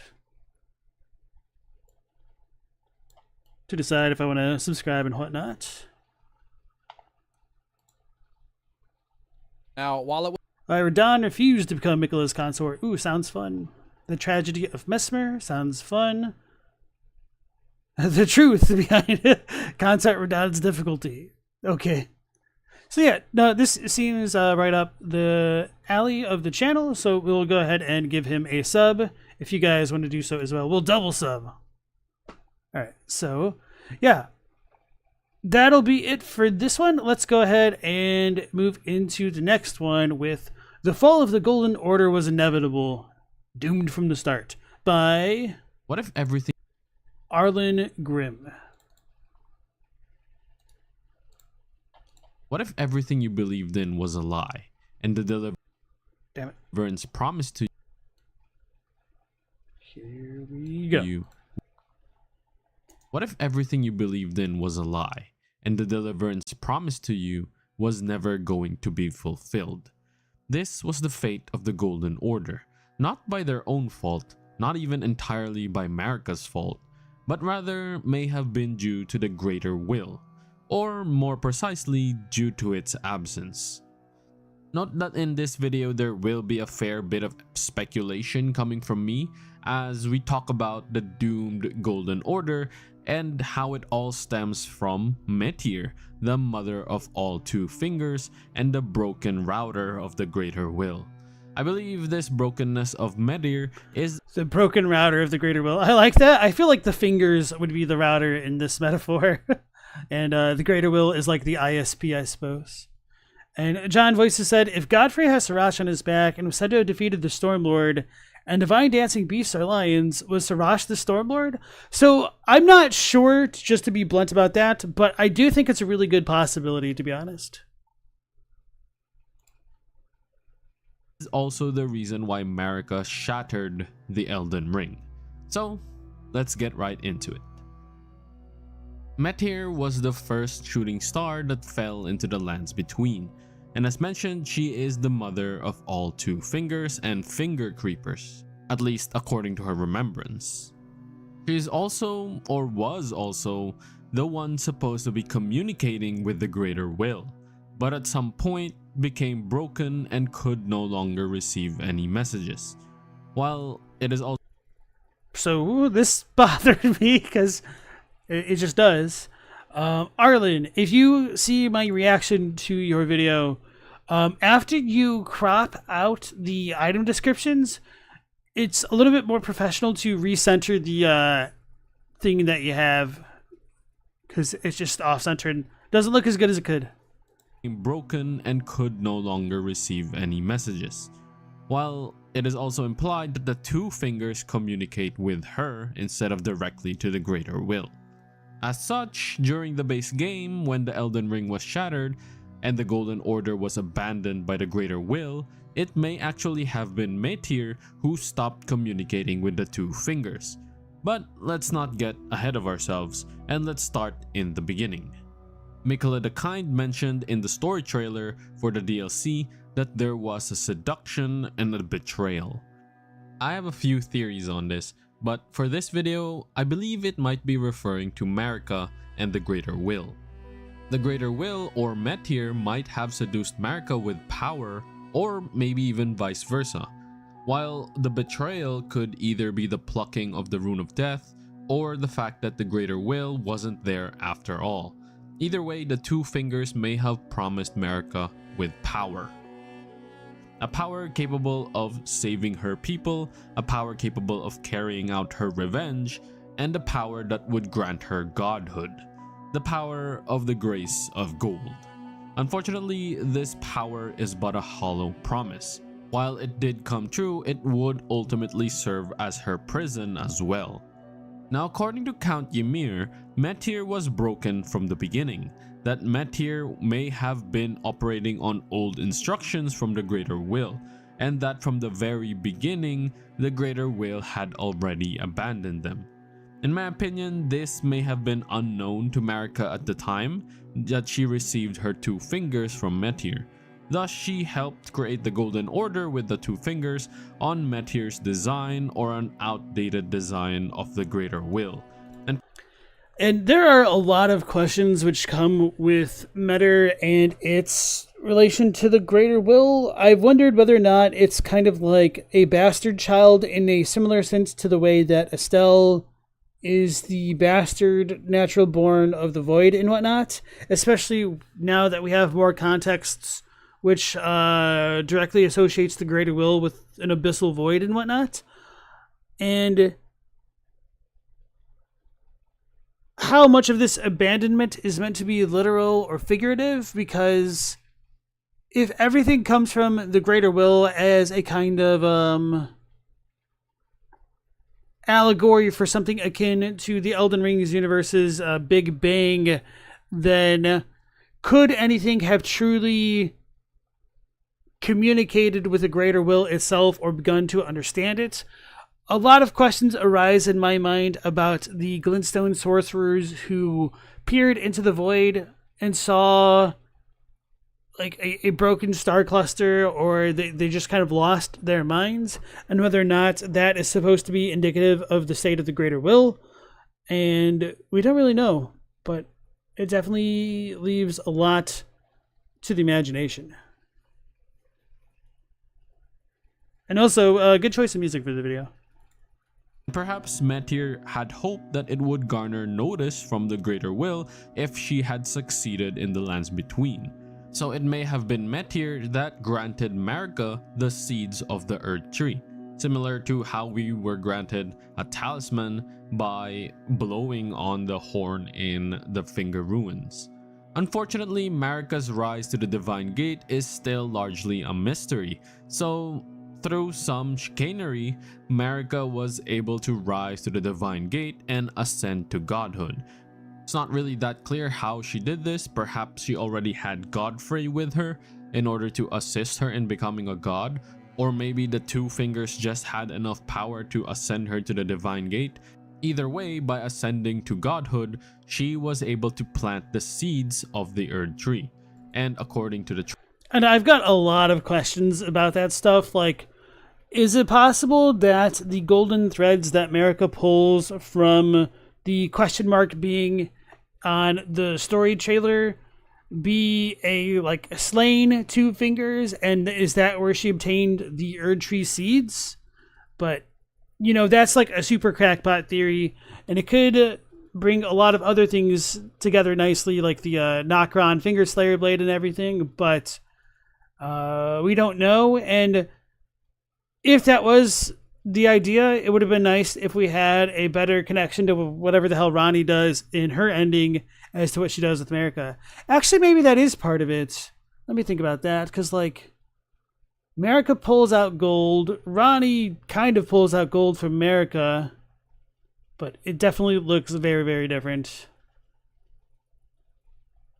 I don't know. Just spitballing some ideas. It really sucks that the story trailer was so good and evocative and provocative, and we don't really know how the Two Fingers or even Godfrey ties into all of that, or even exactly when it happened. Have I ever reacted to Scum Mage Infa? I do not believe so. And Stella likes the idea that Marika's original motivation to take power was for revenge. You would have loved to have a twist where you enter the gates and fight a weird final boss. And Matthew Sargent, nice to see you again. Your theory is that the strands are hair, the hair of an unborn infant, pulled straight from the belly of the mother. You think it could be something to do with the rune of the unborn. Could be wrong, though.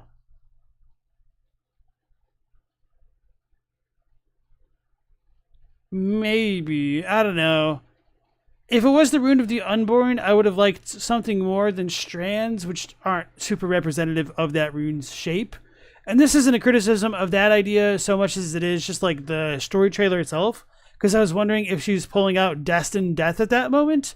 But if she is, it sucks that it doesn't look like any kind of depiction of destined death that we can find in the game.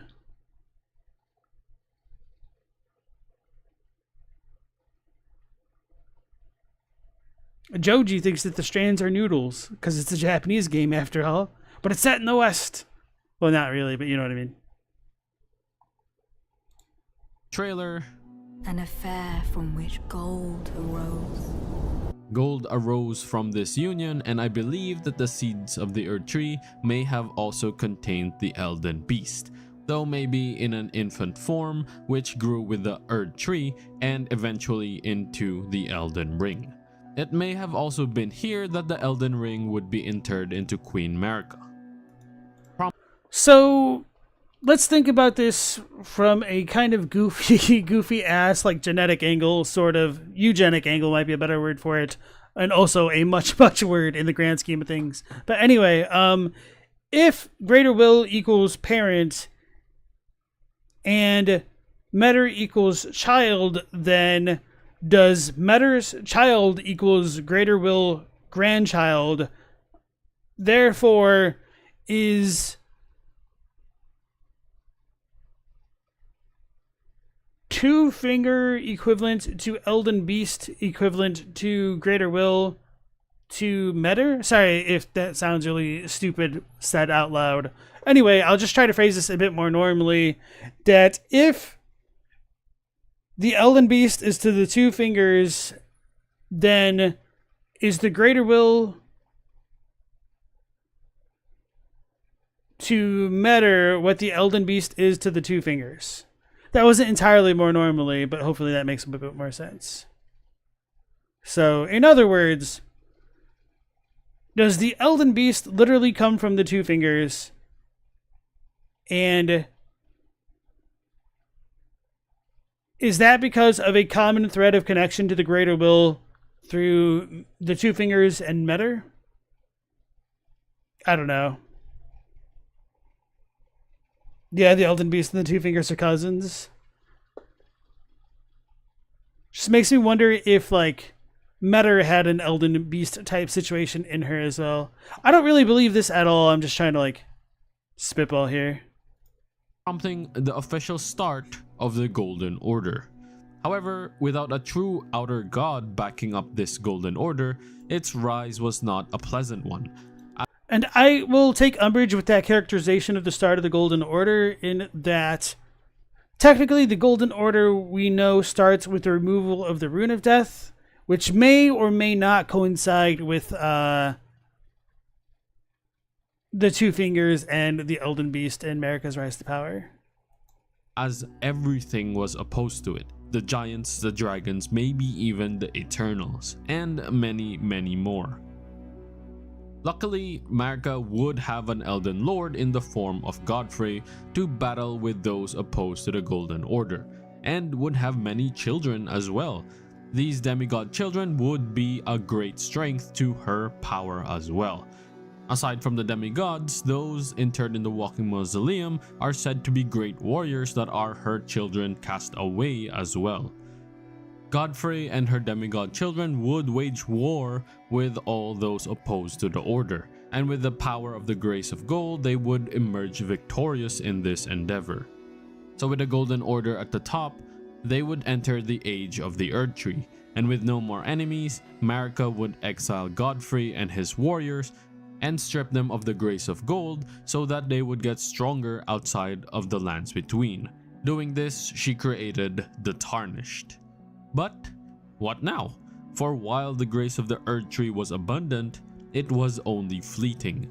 This may have been where the instructions of the Greater Will to the Mother of Fingers ended, and from this point forward, there was nothing left. No word, no communication, the voyage of gold halted with silence from the stars. This icon is the same one on the Holy Proof dried liver icon. Is that from like Marika's braid or something? I'll need to pay attention to this because we don't get this rune type thing anywhere else. So I'm like, what the hell is this? The bounty of the Erdtree was plentiful, but it was short. From this point, the people of the Erdtree may have been faltering. And so in the minor Erdtree church, Marika would declare, In Marika's own words, I declare mine intent to search the depths of the Golden Order through understanding of the proper way.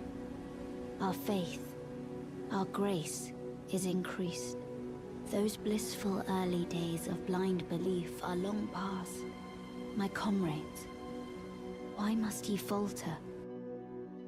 I think from here she learned of the truth of the Greater Will, and that it was all but a sham. This isn't a far-fetched idea, since even Gideon, after a lengthy talking session with the Two Fingers, learned that everything had been broken long ago. So the power promised to Marika, while somewhat fulfilled as she was able to conquer all her enemies and even wage war with the Hornsent and Holy Crusade, it eventually all reverted to nothing. So I guess I always took it for granted that the breaking of the Two Fingers and the Erdtree happening long ago was supposed to be a reference to the Shattering, but I suppose there is the possibility that it was even earlier and the end of the Age of Abundance, and that would be very interesting to consider as well. I'll need to play with that idea. Without the continued sustenance of the Greater Will, the Erdtree and its blessings eventually weakened. And still, without any communication sent to Metyr, the future is uncertain. At this point, I think this is when the Golden Order or Marika would ask Radagon to conquer the stars to halt fate, either as an offensive move against their enemies or to simply keep things from straying further into oblivion. To which he did. Radagon conquered the stars, keeping them in place and keeping everything stagnant, completely halting fate. That is until Ranni the Witch enacted the Night of the Black Knives, which we won't go into any more detail about since there's a lot of videos about it already. So in any case, Godwyn's death pushes Marika to the brink. Despite removing the rune of destined death and despite halting the stars, none of this would keep her family safe. This would eventually drive her to want to break away from this false greater will and from this prison of stagnancy and inevitable doom. And so she shattered the Elden Ring. Upon doing so, Meteor could no longer abide by her. Thus, Meteor abandoned the Golden Order, forever just waiting for communications from the greater will. And while the two fingers within the Order still scrambled to try and fix things, everything would ultimately end up in the Shattering War. However, Marika, being the tactician that she is, still had a final gambit to play. A final grace that she granted onto those that she exiled long ago, to the tarnished who had perished. Thus we were awakened to stand before the Elden Ring and claim the title of Elden Lord. The rest is the game, and how you go about it is up to you. But yeah, that's it. That's basically just my theory on why Marika shattered the Elden Ring and why the Golden Order was inevitably doomed to fail from the start. Turns out it shouldn't have succeeded in the first place. Perhaps Marika's rage to the Hornsent is what drove her to succeed despite not having the greater will backing her up. But let me know your thoughts in the comments down below. Do you think Count Ymir spoke true that the greater will was never there in the first place? Or do you think that the greater will simply abandoned the Golden Order and Ymir says the greater will wasn't there in the first place? I don't think he says it like that. Maybe that's just... Anyway. Going back in. left Meteor to fend for herself? Let me know in the comments down below, and thank you for watching. Oopsies. What if everything you... So, about that kind of final part and the whole meta connection, I don't know how much I buy into it. And this isn't like to say that there's anything wrong with this theory. I'm just kind of at a loss of what to think about Meta's connection to the greater will in general. So take all of this with a grain of salt and whatnot. But in some ways, it kind of makes more sense for me that Meta could have potentially lost connection to the greater will for whatever reason. Maybe if you want to say it's because like the Finger Slayer blade type stuff, I don't know. That could be one idea. And the greater will could have still potentially been in contact with the Two Fingers for all we know. I don't know how fair it is to say that Meta is kind of like the cosmic router between the greater will and the Two Fingers.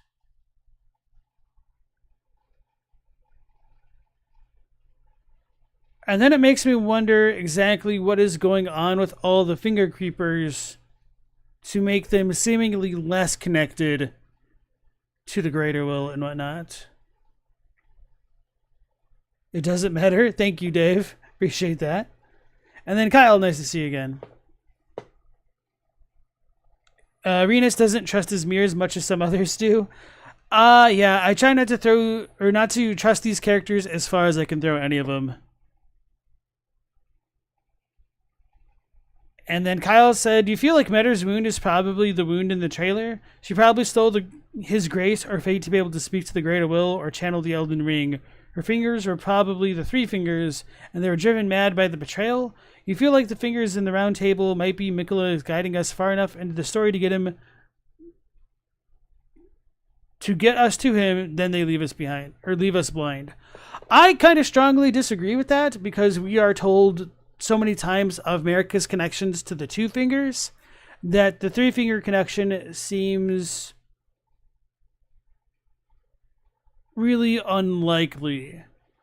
I definitely understand the attraction to that idea, though, because it would help explain why the Three Fingers are in like the basement of Langdell, but it doesn't help that we get the Two Fingers referenced to the Erdtree seed talismans in the Finger Ruins, which I am willing to entertain that they're all representative as hearsay, but I think the greater context between like where we get them makes them seem more relevant, even if we don't get the full picture of what's going on. Strength builds could throw them pretty far, a little bit. It depends on the Ash War, I suppose. So yeah, anyway, I did like that video by Arlen Grimm. I'm going to check out what all else they have on their channel. Mesmer the Serpent, Tower of Fantasy, ew. Miquella's Secret Plan for the Healing Tree, The Contemptible Knights of the Cuckoo, 2 years ago. So they're starting back up. Cool. Yeah, I'm going to go ahead and subscribe and maybe check out some of their old videos too. So I think I copied it, but I did not share it. Or maybe I didn't copy it at all. Anyway, this is the link to Arlen Grimm's video. If you want to give them a like and or a sub, feel free to do so. Meow. Alright, so with that video done, let's go ahead and check out the Hornsent Heavens and Origin of the Crucible, an Elden Ring Shadow of the Lord Erdtree Lore Theory by Space Mage Sage. And oh boy, it looks like we get a Miro board presentation or something of the like. Hi people, I want to talk about some Shadow of the Erdtree lore today. Specifically the subject of the Hornsent Heavens and the origin of the Crucible. So to start, well, let's talk about the Hornsent themselves. Anyone who has played the game knows that they are a very spiritual race. We have these ascetics, we have inquisitors, tutelary deities, and we know that they worship the Crucible itself. And here comes the subject of the heavens, which we hear mentioned by the Hornsent Grandam. So the first dialogue we hear is when we put on the divine beast mask after we defeat the boss, and she will have this whole tirade thanking the beast for having been revived. I like the effort by saying this whole tirade rather than quoting it. Believing that we are the beast and she can feel its scent. The implication is that she can't see us because either of her old age or, you know, because she kind of does have horns sticking out of her eye socket. And that should also bring up the question of whether or not the finger reader crones were also formerly Hornsent or anything like that, or if this old lady in particular was just doomed to have never been able to see us, to have never been able to see us because of a similar kind of, I don't want to say malady or affliction as the finger reader crones, but I can't think of the proper term off the top of my head. Is this Cosmos? No, this person sounds more Italian, I guess. Although I actually don't know where Cosmos is from. He doesn't sound like a stereotypical Italian, so this could be a bit of a regional thing, I guess. Then she says this. After an eternity of the mind, our voices have at last reached the heavens. So, yeah, so basically she attributes this revival of the divine beast to the heavens. And then there's this other dialogue. After we defeat Mesmer, she will have these two lines. The first one, heavens, great and gallant sculpted keeper. And then later on, she will say, heaven hath borne witness to our plight, thy gleaming wrath, and the unparalleled dance. So you might think to yourself, okay, but, you know, maybe she just meant it's kind of like a typical phrase, some abstract phrase invoking some kind of higher power, but it doesn't have to mean anything very specific in the context of the game. But I believe it is not so, and some of the clues we can find for this are in the descriptions of the relating to the Divine Beast. So in the Divine Beast Dancing Lion mask itself, we find, this description. Ritual headwear in the form of the Divine Beast's head, used to perform the lion dance, worn by the very finest of the sculpted keepers. Alas, it no longer responds to the old woman's earnest prayer. Divine invocation heightens the intensity of the storm alongside strength and dexterity, but reduces the restorative effect of drinking from a flask of sacred tears. So we don't really hear anything about the heavens here, but then let's see the other description. This is the talisman that we can get from the beast's remembrance. A charm depicting the crazy cavorting dance of the divine beast, conducted at the Tower Festival, raises potency of storms. Divine beasts are messengers of the heavens, and their rage mirrors the tumult of the skies, of which storms are the pinnacle. So here we see that the divine beast is literally called the messenger of the heavens. But does that give us any clear indication about what these heavens were? Well, right. So these observations are pretty much all on point, and I don't have too much to say about them. I was just wondering if the divine sculpted keepers were dead when we walked into that arena. That would be kind of cool. And because of the way that I just slurred my words, it almost sounded like I said arena or arena instead of arena. They're close enough, and that's actually going to tie into my next point of whether or not there is a similar principle going on with like Arena and Hayata as Divine Invocation or Yura and Shibriri. So it's just very interesting how dead spirits can seemingly inhabit dead bodies, I guess. Maybe I shouldn't say dead spirits, but you know what I mean. Then Crash Bandicoot fan, welcome back in. Sordier, our Crusader, nice to see all of you again. Stella asks, do I think she had eyes and horns and the horns just came through them in some Junji Ito situation? I think that is a possibility, and I've wondered whether or not the Hornsent divine the Hornsent blind maidens, if they had any connection to the blind maidens of like the Briar, the Shield of the Guilty maidens, if you understand what I'm saying. And whether or not they had more connections to the Briars beyond like the Golden Inquisition Briar type stuff that they did. And if they did have that connection, could that be relevant to the way that the fire giants are impaled by Briars on the mountaintops? Because the Hornsent hated them, I guess, or were fearful of them, so maybe they went to war to like conquer their fears with Marika, and that could pertain to the betrayal, but I don't really know. Good question.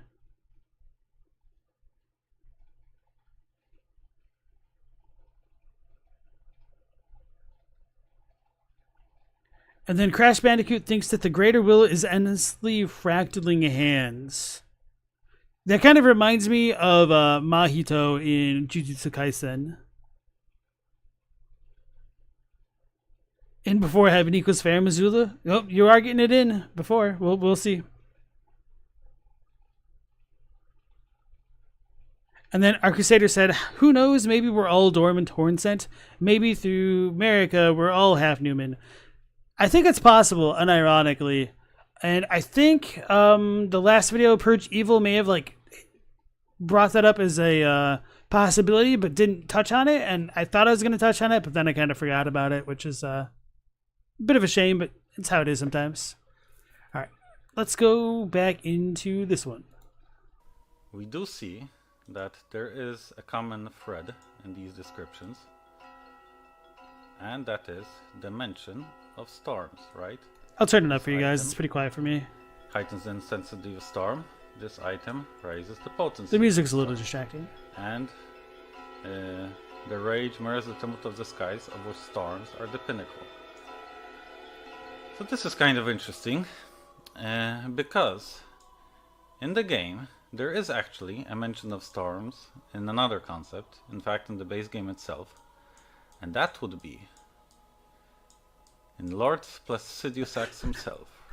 Our Crusader calling it out. The first Elden Lord and the Elden Lord of... Oh no, I can't read. It was Sordier. Farum Azula. So in his description we can read, remember of Dragon Lord Basidius Axe hewn into the Erdtree. A Dragon Lord whose seat lies at the heart of the storm beyond time is said to have been Elden Lord in the age before the Erdtree. Once his god was fled, the Lord continued to await its return. Yeah, so we see that Basidius Axe is mentioned as someone who lies at the heart of the storm. And in fact, if we look at Farum Azula from afar, we do see a huge storm raging inside of it. And that's the one that is covering Basidius Axe. And kind of when you think about it, it does make sense, right? Like, what is Farum Azula? It's literally a city set high in the sky. It has these immortal dragons. It had the Elden lore of its time, and the Elden Lord would have a consort who would be the god of that time, right? The same one as... I was gonna say, I don't know how fair it is to say like that doesn't make sense, because we're in a game with like a bunch of like gravity magic, a gigantic world tree, so I just take it in due course, I suppose. Marika in the modern age. So it would be kind of like a heaven to the people living on land. But if you're not convinced, let's go a bit further. So for now we talk about the other subject of this video. And that would be the Crucible itself. So we know that the Crucible is basically related to the origins of life in the lands between. It's called the primordial form of the Erdtree, and it's called the place where all life once blended together. We know it causes beasts to grow horns and tails and wings. We have all the aspects of the Crucible which are related to these different things. And we know that the Hornsent, since they attributed it, especially horns, to be something divine, even to the point where they would persecute people without them. But, well, what does this have to do with the heavens? Well, we have to go and... So, this just makes me think how odd it is that there's so little of the symbolism like shared in common between like the different things pertaining to the Elden Ring, the Greater Will, and the Two Fingers more specifically, because there's nothing about the Two Fingers design which screams out something like horns to me. There's nothing about their design which is evocative of trees to me, and vice versa. At least there's a little bit of an interplay between like horns and trees when you see them in like the Crucible tree helm with the horn-like tree-like branches on the top, potentially being analogous to a tree, but I just guess I never really thought about how little is shared between them.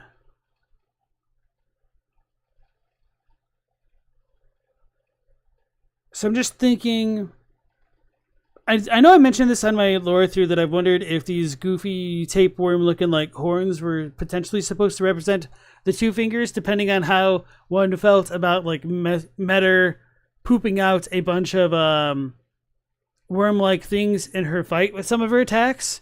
So I wasn't like super serious about that, but I think that is just something to not entirely let go of either, on the off chance that there might be more to it. But yeah, man, now that I'm thinking about it this way, I'm kind of... I don't know the word to describe it. Like,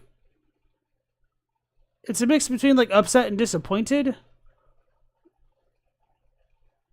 And confused.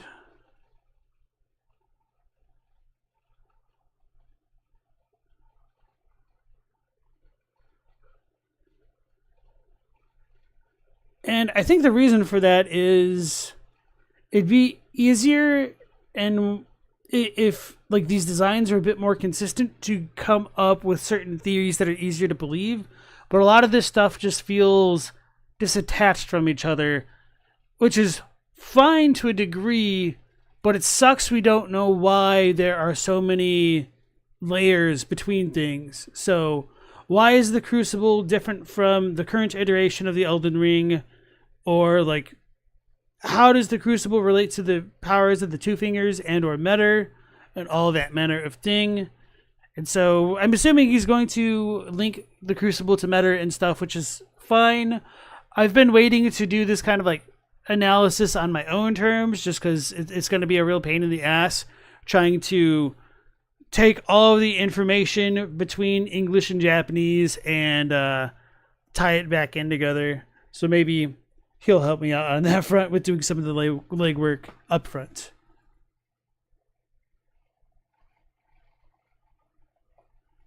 Pigsy says, is the Crucible literally just a reference to the golden ratio that permeates basically all life and even cosmic bodies?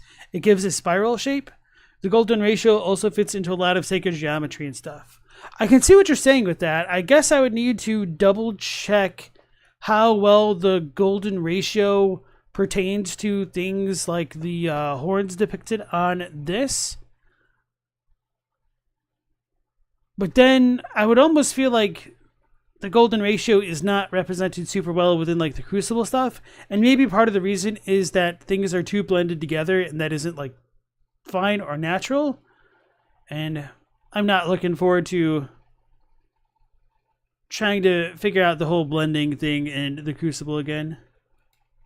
Explore another subject that the DLC brought us, something that we didn't really see in the base game. And that is an incantation that we find in Inir Elim, in the last Legacy dungeon, in the holy city of the Hornsent. That's an incantation called Spira. And what do we read here? Superior sorcery of the Tower Priest, wielded as an incantation of the Spiral. Wrap one's arms together and hold them up to the heavens, summon a spiral of light that erupts at the enemy's feet. Column of light persists for as long as the button is pressed. The spiral is a normalized crucible current that one day will form a column that stretches to the gods. And we see that as mentioned, spirals are mentioned in the description, and we see that the crucible current here is actually a spiral. And this is kind of interesting, right? The crucible current is in the form of a spiral.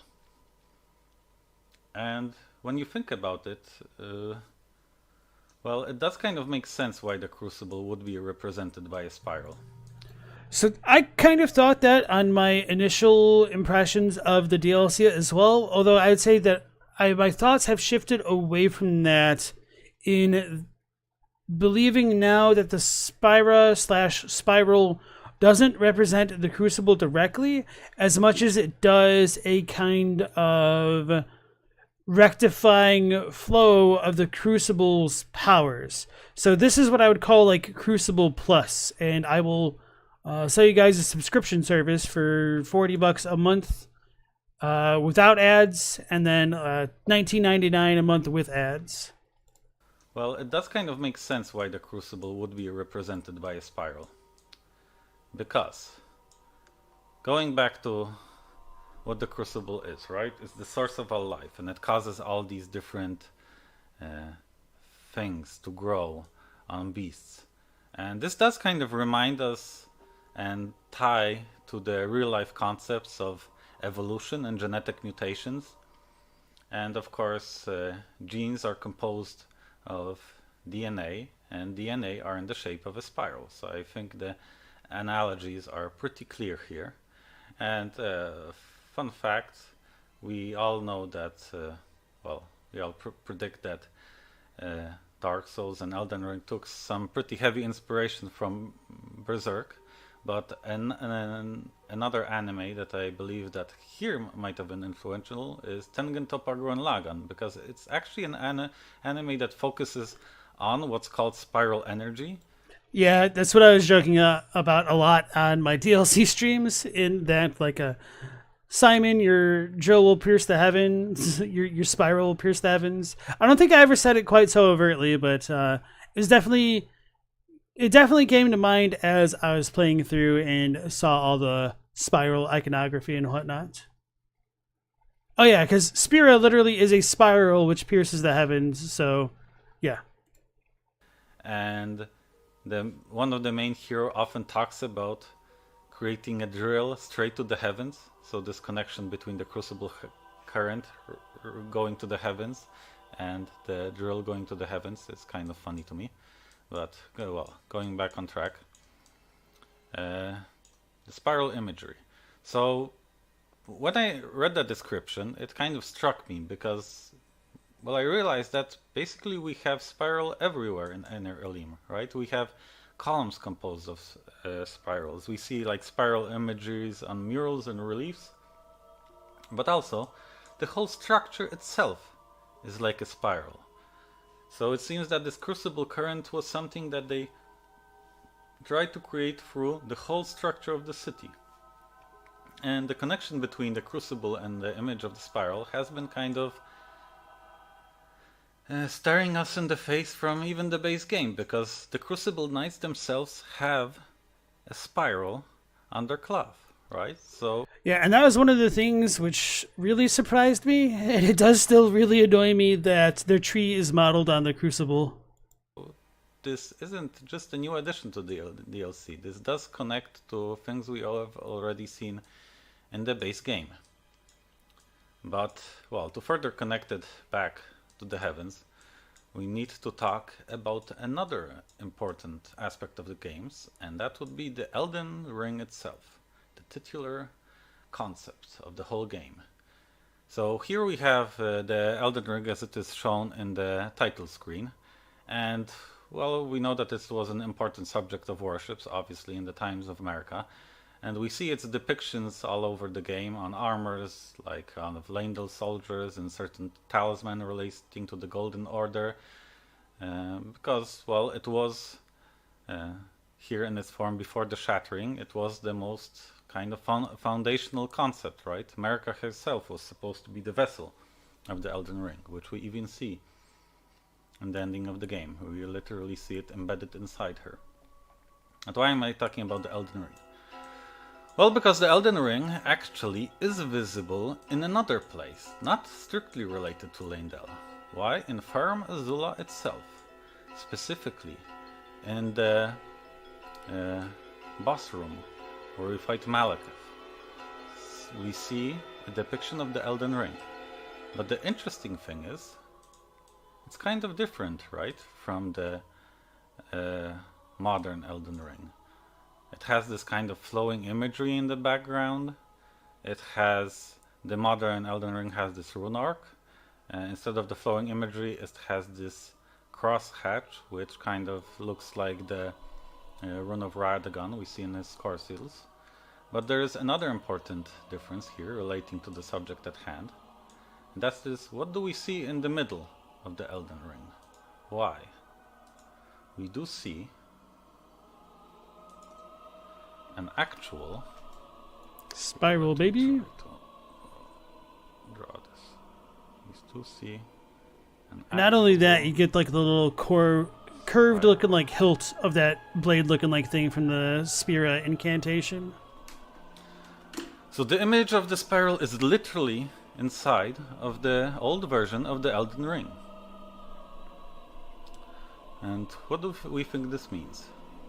Well, if the Elden Ring is the central concept of the world, if it's the artifact that either governed or at least had a huge influence over certain aspects of reality. I mean, we know when the Rune of Death was plucked out by Marika, it had a whole influence on how even death worked in the lands between. So here we see that the Crucible was part, or this spiral symbol, which I believe relates to the Crucible, was part of the Elden Ring. And I think we can take this concept even a bit further. Because let's look at what in my... Alright, so before he moves on too much further, I did want to mention that he also brought it up but didn't tie it back into the previous depiction, which is perfectly fine, that it looks like we have the cross-hatched latticed design of Radagon's sword seal behind this depiction of the Elden Ring, and we don't have that here, which shows to me that that Radagon probably tampered with the Elden Ring to create this depiction. So because of that, I don't know if it's fair to say that this is truly like a Farum Azulan type Elden Ring despite being found in Farum Azula, or if it's a depiction of what Godfrey's Elden Ring could have looked like, which I would definitely understand why people would not like that idea, but it is also interesting that we have Malekith there of all creatures, when Marika and Malekith and Godfrey are all kind of also connected to the Elden Ring in their own ways. So that might be worth chewing on, especially since I'm also of the opinion that Placidus Sax is not actually an Elden Lord and may have just been something different or an analog to whatever the Elden Lord was of a different period in time. And so Randolph Carter said that Scummage Infa's idea is that the Crucible is a type of energy that's harvested at all those areas where there are a bunch of bodies melted together. It makes sense when you think about Yargul.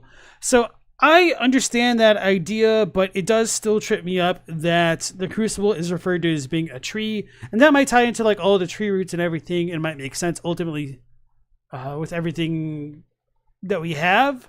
But I don't think it's fair to just say that the Crucible itself is just like a latent form of energy in the lands between, or like life, I guess.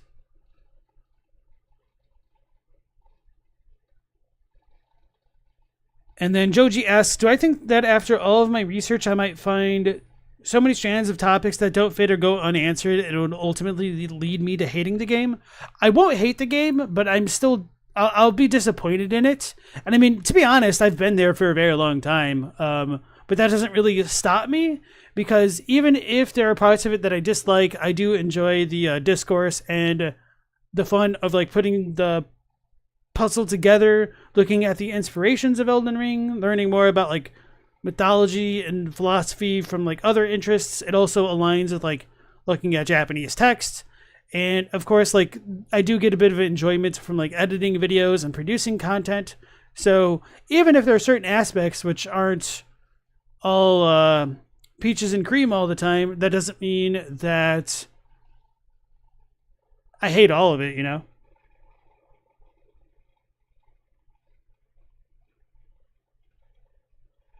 Rena said, the 4-circle Elden Ring from the road tiles is Godfrey, allegedly.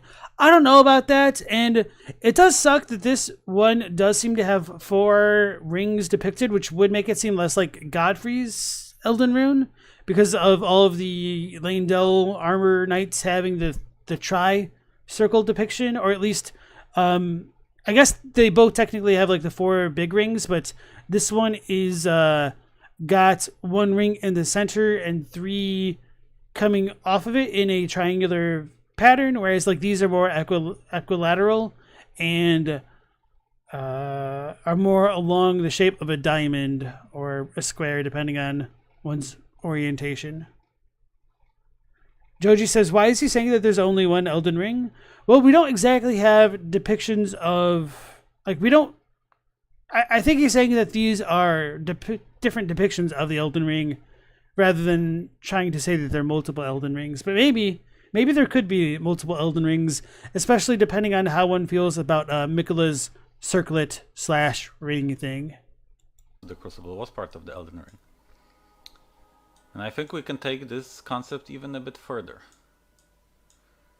Because let's look at what, in my opinion, is one of the most important item descriptions in the game. The item description for the Elden Stars. The legendary incantation is the most ancient of those that derive from the Erdtree. It is said that long ago the Greater Will sent the Golden Star bearing a beast into the land between, which would later become the Elden Ring. Right? This is foundation, in a sense, the foundation of the whole lands between. This is the Elden Beast that we fight in the end of the game. And this is the one that would later become the Elden Ring. And what do we see on the image of the Elden Star? Well, we see, again, a spiral. So what does this mean? Well, in my opinion, it means that the Elden Beast is strictly tied to the Crucible. In fact, I think that he might just be the origin of the Crucible itself. Either he created it or managed to flow its energy and spark the existence of life itself in the lands between. Byron would be rejoicing, and for anybody who's like, who the hell is Byron? He's just a fairly regular poster in the Discord. Yeah, so I've been of the opinion that I don't think there's much of a reason to separate the idea of the Elden Beast from that of the Crucible for a long time, because if the Elden Beast is linked to the Elden Ring and the Elden Ring is linked to the Erdtree, then it makes a lot of sense for it to have also been linked to the Crucible in many ways. But yeah, I'll let him finish his thought here, but I am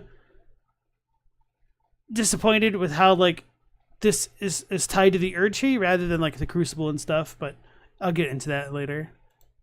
And I think this is actually supported by dialogue by one of I think the most interesting NPCs in the game, Count Emir. Because what does he say?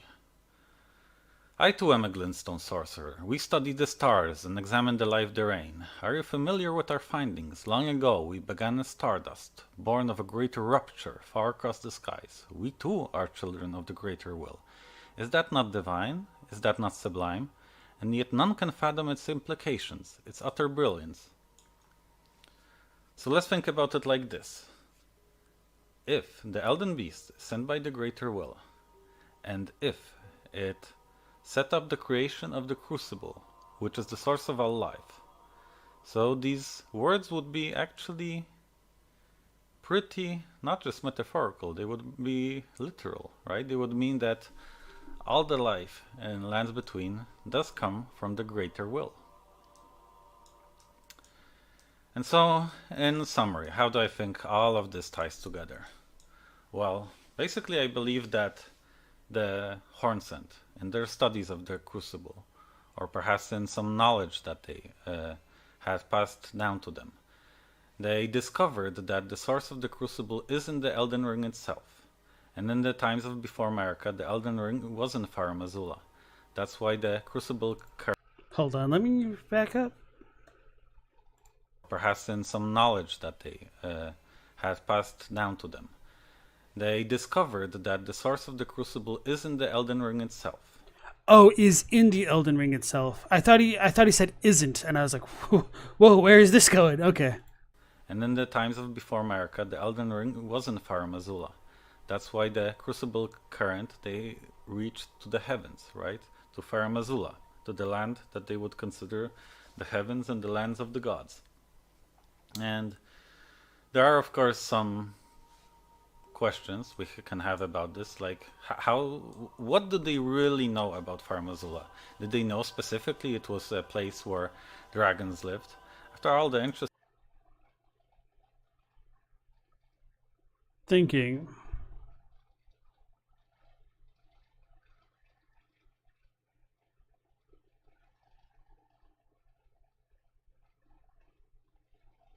Yeah, this will just tie into like some of the ways that I'm disappointed about the lore and like the gameplay.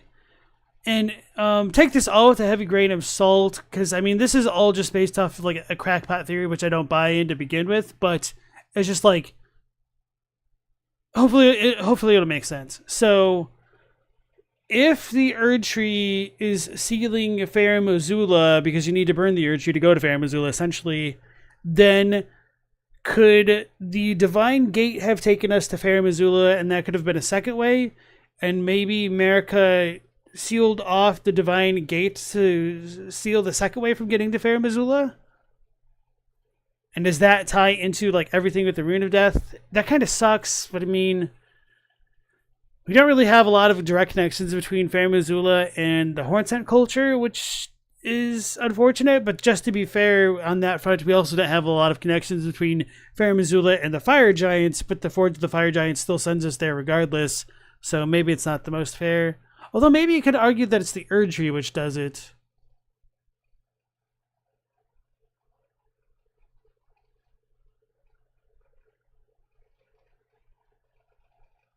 Just thinking about Ania's line of dialogue saying that it's not the domain of men to burn the Erdtree. And I wonder if one of the implications of that would be that she's technically right, because if the person / man that burns the Erdtree goes on to become a god, then it certainly would no longer be the domain of men to have done it. But anyway, it's like a bit of retroactive history. I don't really buy that, but I was just wondering, like, the whole heaven connection, trying to take it a bit more literally if Farum Azula is supposed to be a representation of that heaven. And then we also have the question of, well, then when exactly did Farum Azula get launched skyward? Was it always skyward and then broken up later by meteors? Could that meteor have been Meter?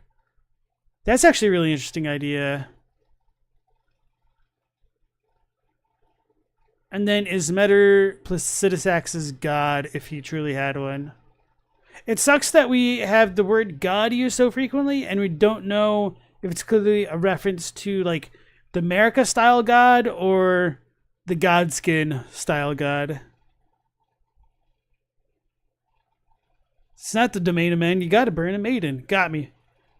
Well, you can burn yourself though with the Frenzied Flame ending. Pixie was thinking about that, but one of the belfries sending gates can take us to Farum Azula before the Erdtree's burned. True story. Yeah, that's a really good point. Thank you for bringing that one up. Because it's easy to take it for granted that it doesn't go to Farum Azula because you don't get into Farum Azula proper. But presumably before Farum Azula was cracked in half, it would have sent you there with the Belfry culture. Which, who are they? That little kid meme. Who are you?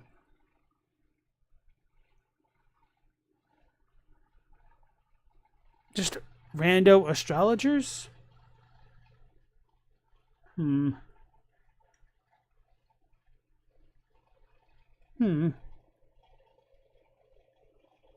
do I think Farum Azula is catapulted into the sky? It's really, really arguable. If one believes that Deathroot is not native to Farum Azula and it wasn't necessarily brought by Malekith, it would suggest that it should have happened after the Shattering. Rena said, did the Rao civilization build the belfries, I'm assuming? I don't know. The architecture is extremely different between the belfries and the Rao ruins. I think in some ways it would make sense if like astrologers built the belfries and just kind of went everywhere, because we see astrologer stuff everywhere in the lands between, with like all of the glintstone rises presumably having belonged to them at some point.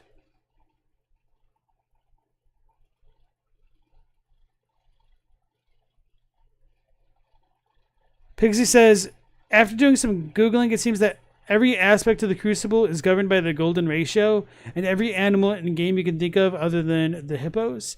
I would like to see some visual confirmations of that, because it's just one of those things where I just don't take people at their word for granted. It just needs a little bit of data to substantiate it for me to buy into it, but I'd definitely be interested in it. So let me back this up a little bit. Interesting. To the land that they would consider the heavens and the lands of the gods. And there are, of course, some questions we can have about this, like what do they really know about Farum Azula? Did they know specifically it was a place where dragons lived? After all, the interesting thing is when we look at dragons, they kind of do embody a lot of the aspects of the Crucible, right? They have horns, they have wings, they have tails. In a sense, they're like a manifestation of the Crucible in all of its aspects. And it is possible that they could have a glimpse of this. Perhaps they had just had direct knowledge. It's even possible that there were prophets sent from Farum Azula who were supposed to spread the knowledge of the Elden Ring and of the Crucible. And perhaps, thanks to that, or either by themselves or by knowledge passed down to them, they were able to direct this current straight to it. And there are some other subjects that we can tie to this, though they're kind of tangential, but the interesting thing is that the spiral imagery is something that we also see in the Godslayer's Greatsword, right? The sword that belonged to the Glowmite Queen. So did she have some kind of connection to the Crucible? Some people theorize that the Glowmite Queen was actually the god of Placidusax. I recommend watching a video by Cosmos. He made a very interesting video on this subject, trying to prove this thesis. But if not, well, I do think she at least had some significant ties to the Crucible. And another interesting thing is in Nir Elim, we hear that the Divine Bear Warriors were the very first of all Horned Warriors. And we also hear that their technique was said to bear resemblance to the Golden Crucible. This is kind of interesting, right? The Crucible is literally called golden, tying us back to the golden image of the Elden Ring in Farum Azula. But regarding the birds, well, we know that the Farum Azula was occupied by dragons, but it was occupied also by many other bestial races. Among them, we do see hawks. But also the interesting thing is that we do know that they probably worship the twin bird. In fact, this image of the twin bird is taken straight from the entrance to the boss arena where we fight Malekith, right? This is a place which seemed very important since it bore the image of the Elden Ring. So there is some suggestion that the twin bird was a very important character in their mythology. I don't want to dive too deep into it because this might take us on a whole other tangent. But another type of beast that we see in Farum Azula, since most of the beasts we see are undead at the time, so some of them it's hard to deduce what type of beasts they had. But some of them bear resemblance to lions, which can tie us back to the divine beast Dancing Lion. And of course we know that there was a lord of beasts, Sirash, who was a lion. Does this look like he potentially has horns, or is that just his mane? Well, no, it's got to be his mane because we don't see horns on him in his fight. That sucks that we don't see horns on his body at all. But we've got the horns on the other lions. So maybe Sirash just had something else going on. Anyway, I also did want to touch on the idea that it's the Golden Crucible, because although he didn't mention it, and I'm not trying to like put words in his mouth here, it says like the Divine Bird Warriors resemble the Golden Crucible. So to me, that implies that they don't actually draw the power from the Crucible, which isn't what he was saying either. But it's interesting that the Spirit Incantation as well as the Divine Bird stuff aren't red gold. They're like this lighter gold. And that suggests to me that they aren't fully powered by like the Crucible stuff alone. So there's something different going on, and it's coming into how life is being blended together, I guess. So it might be that the Hornsent will worship not only the dragons, but just different types of these bestial races that were in Farum Azula. That's pretty much all I have. This image pretty much sums up how I feel at the moment trying to connect these dots. So tell me if you think, if I'm onto something, or if I should just take off my tinfoil hat. And thank you for watching. This is actually my first YouTube video, so tell me how it went. Tell me what you think of the theories, if you have maybe some of your own theories relating to this, or some counter arguments. I'll be glad to hear them in the comments. So we got our whole Pepe Ofnir Sylvia situation going on here. Yeah, no, so I thought this is a pretty good video, all things considered, with it just being like the mirror board presentation. I think as you get more comfortable with making videos and whatnot, you can potentially splice in the footage here and there to strengthen your points. But then, of course, that brings in a lot of extra work of like getting that footage, balancing audio and whatnot. But I mean, that's just something that'll come with time if you continue to pursue it. My big like content creator type recommendation right now would be to balance the audio a little bit differently and have the music either be a little bit more quiet or tone down the treble so it doesn't conflict with your voice, or like boost your voice in your video editing software, that's something that should be pretty easily doable. Typically, the range difference between like the voice audio and the background track is good to have about a 20 decibel difference. So if your voice is at -10, it's good to have the music at around like -30, depending on what type of instrumentation is going on there. And of course, that's also assuming if you're splicing in the music after you've recorded rather than just having the music going as you're recording, which is its own different beast to challenge. So I thought there was something else I was going to say before like the whole content creation stuff came through. Well, let's see when this came out 1 month ago and if they've produced any more stuff. When was the Glowmide Queen defeated? Oh boy.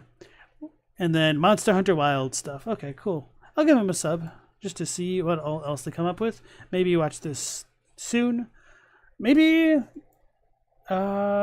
there's another not Hornsent, but Glowmide Queen video that I want to watch. Okay, I've already linked this video into chat if you want to give Space Mage Sage a like and or a sub. Oops. So let me back up. Of beasts, Siraj, who was a lion. So it might be that the Hornsent will worship not only the dragons, but just different. Okay, so I remembered what it was. I don't remember how much I have this in my last video, or if it's stuff that I cut because it just didn't fit in as well as I would have liked it to, or it might have just been too out there. And I'm trying to remember if I said anything about it in my lore through, and I might not have. Or if I did, I probably didn't expand on it a ton. So the iconography of the Spira/spiral representing the rectified/normalized Crucible current is very fascinating to me, and it implies that the Crucible itself might be deficient at whatever it's trying to do, since it needs to be normalized to bring one closer to divinity. And I think one way such a thing could be accomplished would be that if the Crucible represents life, then the thing which balances life is none other than death itself. And so the spiral being not just like one literal spiral, but essentially a double helix or helixical? I don't know the proper word. A double helix structure could be meant to represent life and death intertwining to bring balance to life in general. It kind of sucks that there's not a third word to encompass that totality of life and death now that I think about it. Seems like it'd be very useful. I wonder if a weird word like that exists in some like weird philosophical essays somewhere. But anyway, Jake Peterson, nice to see you again. Why does Margit Shackle open Spirit Springs in the Realm of Shadow? It's because that has a hitbox, and this is a game thing. It's not like really lore. And this is something that kind of happened in Bloodborne as well, where certain key items are given really large invisible hitboxes that can break things that don't have like any HP, because they just send out a hitbox that does 0 damage. So Margit Shackle is one of them, because it can also dispel a bunch of like hidden walls. And in Bloodborne there was the choir bell being able to do similar things to like these gigantic bells on the Chalice dungeons and whatnot. And then Rila said, one lore vid, one step closer to understanding why a mimic tier is guarding Deathroot and spirit ashes of a black flame monk. Yeah. Billy Deerhead, nice to see you again. You can't remember where you've heard this, but wasn't the Glowmide Queen a rival Empyrean to Marika? So that depends. Many people believe that she would have been a rival Empyrean to Marika, which I guess that is another good thing to bring up in relation to the Glowmide Queen's relation to Twin Birds or Placidus Axe's god. If she was an Empyrean, is an Empyrean technically not a god, or is a god an Empyrean and also formerly an Empyrean? But anyway, I phrased that a little bit strangely, but I guess the question is, where does the line between God and Empyrean end? So if an Empyrean ascends to godhood, are they no longer an Empyrean, or are they still an Empyrean? And so if you are of that opinion that the Empyrean could rise to become a god, then there isn't necessarily a contradiction with like Marika killing her. But if you think that an Empyrean means like a position in waiting to become a god, then you might have a little bit of a conflict of interests trying to describe what may or may not be going on with Marika and the Glowmide Queen and either of their attempt at ascension to divinity. But setting all of that aside, there is the possibility that the Glowmide Queen might be a character similar to the way that Marika operates, in that she might have a duplicity to her that might tie into other characters that we already know in the game. Some people have wondered whether that's Melina, whether that's Ranni, whether it's Marika herself. So if Marika is a god and the Glowmide Queen is an Empyrean, was the Glowmide Queen an Empyrean while Marika was god? Was she originally set up to replace Marika? Maybe. There's a lot of questions about the Glowmide Queen which remain unanswered, unfortunately.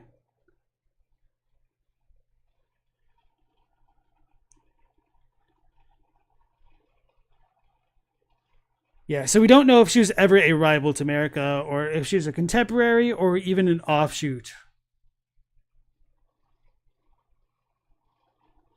Billy said, the reason they asked was because if Melina is the Glowmide Queen, how could she have been competing against her own mother for godhood?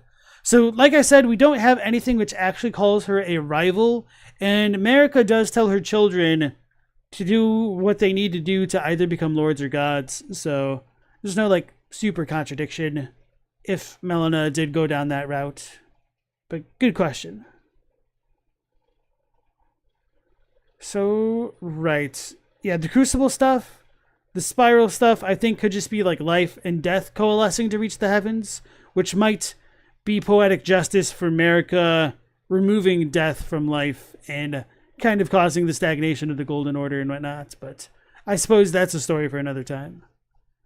But anyway, that's it for Space Mage Sage's video. Let's go ahead and transition into the last video of the night of the Occult Secrets in Elden Ring. Before I begin, Shadow of the Erdtree by Max Durat. So this might tie into some alchemical stuff, which I'd be interested and reticent to learn about, but maybe there's some more stuff to make the whole alchemy connection a bit more valid in my mind with the introduction of the DLC. And maybe it's not about alchemy at all. Who knows? Before I begin, I want to give a special thanks to Smotown, a fellow YouTuber whom I'm sure a decent number of you are familiar with. He does wonderful lore videos on video games, but predominantly ones on Elden Ring, and he reviewed a large portion of the script for this video. His knowledge of Elden Ring's lore far exceeds my own, so having his insight was invaluable. Spoilers ahead. Like with past expansions to From Software's games, pre-existing questions regarding the lore are addressed, but inevitably, a lot of questions are ignored and a bunch of new questions are introduced. The Shadow of the Erdtree DLC is no exception. Nonetheless, theory crafters can continue to rely on environmental cues to draw reasonable conclusions. What I and other Elden Ring lore hunters have found to be a reliable source of clarity is the impact real-life religion had on the construction of the game's mythology. Personally, I've tried to draw connections between Elden Ring. It's kind of funny to me to hold on, let's pull back up. To remove all the videos on the side rather than just like cropping and zooming in on the video itself. And also light mode. Ew. Mythology. Personally, I've tried to draw connections between Elden Ring and all of FromSoftware's games to the occult traditions, and the DLC not only further cements my belief in its influence, but also answers some questions that I have yet to hear any of the major lore hunters bring up yet. With that said, let's not waste any more time and jump into our first exhibit. For me, the biggest new question that the DLC introduces is the Abyssal Serpent. What is it? Where did it come from? Why does it reside in Mesmer? Where did it go, Cotton Eye Joe? I'm sorry, it's just whenever I hear where did it come from, my mind just gets hijacked by that stupid ass song. Eye. Serpent. What is it? Where did it come from? Why does it reside in Mesmer's Eye?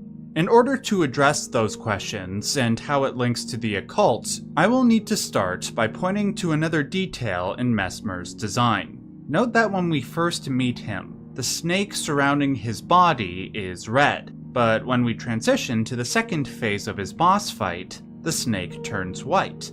This dichotomy of red and white was my first hint regarding the nature of the Abyssal Serpent. The colors stood out to me not just because of their importance in the occult, specifically alchemy, but also because I have become so used to seeing those colors in all of FromSoftware's games, from the original Dark Souls all the way through Sekiro. Check this out. There's the red and white shields in Dark Souls 1 and 3, the Crimson Parma in Dark Souls 2, the red blood and white blood from Bloodborne, along with the red and white moons. There are also two examples of red and white from Sekiro. One is the red and white pinwheel, and the other, actually I'm just gonna save that one for a minute. Regarding Elden Ring, there are two examples of red and white outside of Mesmer, one minor and one major. The minor example is the red flesh and white flesh mushrooms you find everywhere in the DLC. The major example... I'll admit, I was really skeptical a moment ago, but having all of these examples does make me more amenable to listening to more. However, is one that I think was first mentioned by a fellow Elden Ring YouTuber named Ziostorm. In his video titled Elden Ring is an Allegory for Alchemy, he points out that the characters of Marika and Radagon symbolize this colored dichotomy and its relevance to the alchemical process. In short, the fact that Marika and Radagon are the same person seems to reference the Hieros Gamos, aka the sacred union of male and female into the hermaphroditic rebus. As for what this means, well, often the alchemists, but also the occultists broadly speaking, would try to give physical form to extremely abstract ideas, because they couldn't develop a scientific language to explain what they were up to. In the case of the rebus, it was a personification of their ultimate goal, the Philosopher's Stone. By unifying masculine energy, illustrated by the Red King, with feminine energy, the White Queen, the Rebus/Philosopher's Stone would be produced. And as I'm sure a lot of you know, within the Philosopher's Stone resides the Elixir Vitae, the substance which grants eternal life. By the way, one other name given to this substance was Quicksilver. I want all of you to keep that word in the back of your mind for just a few minutes. Now, this is not the first time that we've seen a reference to this union of red and white producing a life-giving substance. This is where I introduce the other example from Sekiro. The healing gourd, which you use to replenish your health, was actually a tool used by Asian alchemists. They would place red cinnabar in the top part of the gourd and white mercury in the bottom part, and the marriage of the two would theoretically produce their elixir of life. I knew that the gourds were a real thing. I did not know about the cinnabar, which is related to mercury. And wait, what did they put at the bottom? Quicksilver? And the marriage of the two by Asian alchemists. They would place red cinnabar in the top part of the gourd and white mercury in the bottom part. I'm a little bit curious about this. I don't disbelieve him at all. I'm just trying to remember where I get my cinnabar mercury connection from beyond this.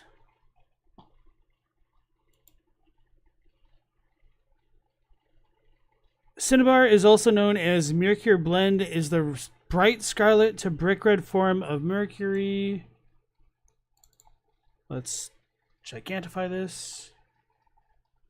The bright red form of mercury sulfide. It is the most common source ore for refining elemental mercury, and is the historic source for the brilliant red or scarlet pigment termed vermilion, and is associated with red mercury pigments. Okay, that's why.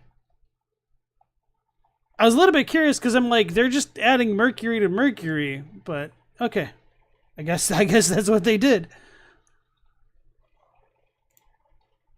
And then Sarcastic, nice to see you again. Ancient alchemists loved Cinnabon? Shit, I love Cinnabon too. The ultimate goal of alchemists was the creation of Cinnabon. Yeah, they succeeded beyond their wildest dreams. Nah, they haven't learned to clone it. The spiral will continue to unwind unless it's normalized. Interesting. And the marriage of the two would theoretically produce their elixir of life. And the equivalent of the elixir of life in Sekiro are the rejuvenating waters. The logic, quote-unquote, of this process is that the white mercury represented the male semen, and the red represented the female menstrual blood, which is used to create new life. But as interesting as this is, there is still the question of how it relates to Mesmer and the Abyssal Serpent. So, to bring it back to this question, we have to ask how it is that the Red King and White Queen unite. It's not as if they just got busy in the bath and suddenly they're one person, although that does. Alright, so Billy was asking, isn't mercury super toxic? How could that create an elixir of life? Just for reference here, these ancient alchemists were essentially huffing mercury, and they thought by huffing mercury they could get an elixir of life. I mean, I feel like the two ideas are connected a little bit. No, I mean, I don't think some of them were probably huffing mercury, but yeah, it is extremely toxic. It makes people literally go mad. That's where we get the term, like, mad as a hatter from, because hatters in Victorian England or whatnot, or like in Victorian ages might be a better way to say it, would use mercury to help finish like the process of hat making. I know there's like more accurate terms for this, I'm just struggling to find them. And because they would expose themselves to the noxious mercury fumes, they started to lose their marbles, which is why we get the Mad Hatter in like Alice in Wonderland and stuff. It doesn't actually give you life, just gives you brain damage so you feel more alive? Yeah, maybe. Pigsy said there was an emperor of China that had an elixir of life created. He drank it and it killed him. Do you remember the story of that? Because I remember seeing some cartoon or something like that when I was a kid. And for the life of me, I can't remember where I saw it from. I thought it could have been like Grimm's Fairy Tales or something like that, because it kind of reminded me of those vibes. But I like looked at the list of episodes of Grimm's Fairy Tales and could not find what I was looking for. But yeah, that was a very captivating episode of a cartoon I saw as a kid. No cinnamon roll emoji? Rip. Alright. Sound like a cool concept for a cautionary teen horror sex movie, but I digress. What the Red King and White Queen needed was a binding agent, something to unite the flesh. For the alchemists, that agent was their god Mercurius. Now, Mercurius was depicted in a number of ways, but I would like to refer to the two most prominent. One form is the Void. Void refers to the black ether of the universe, the first matter, aka the prima materia. Gotta enjoy the Full Metal Alchemist reference there. Of the alchemists. It is the void that gave birth to and holds the universe together, with its multitude of opposite elements. Mercurius is the underlying spirit that binds and penetrates every aspect of that void. Now the other form, and probably the more pertinent form, is as a serpent, or more specifically, as two intertwining serpents, aka a caduceus. This, of course, is a reference to the Roman god Mercury, who also carries a caduceus staff and from whom Mercurius gets its name.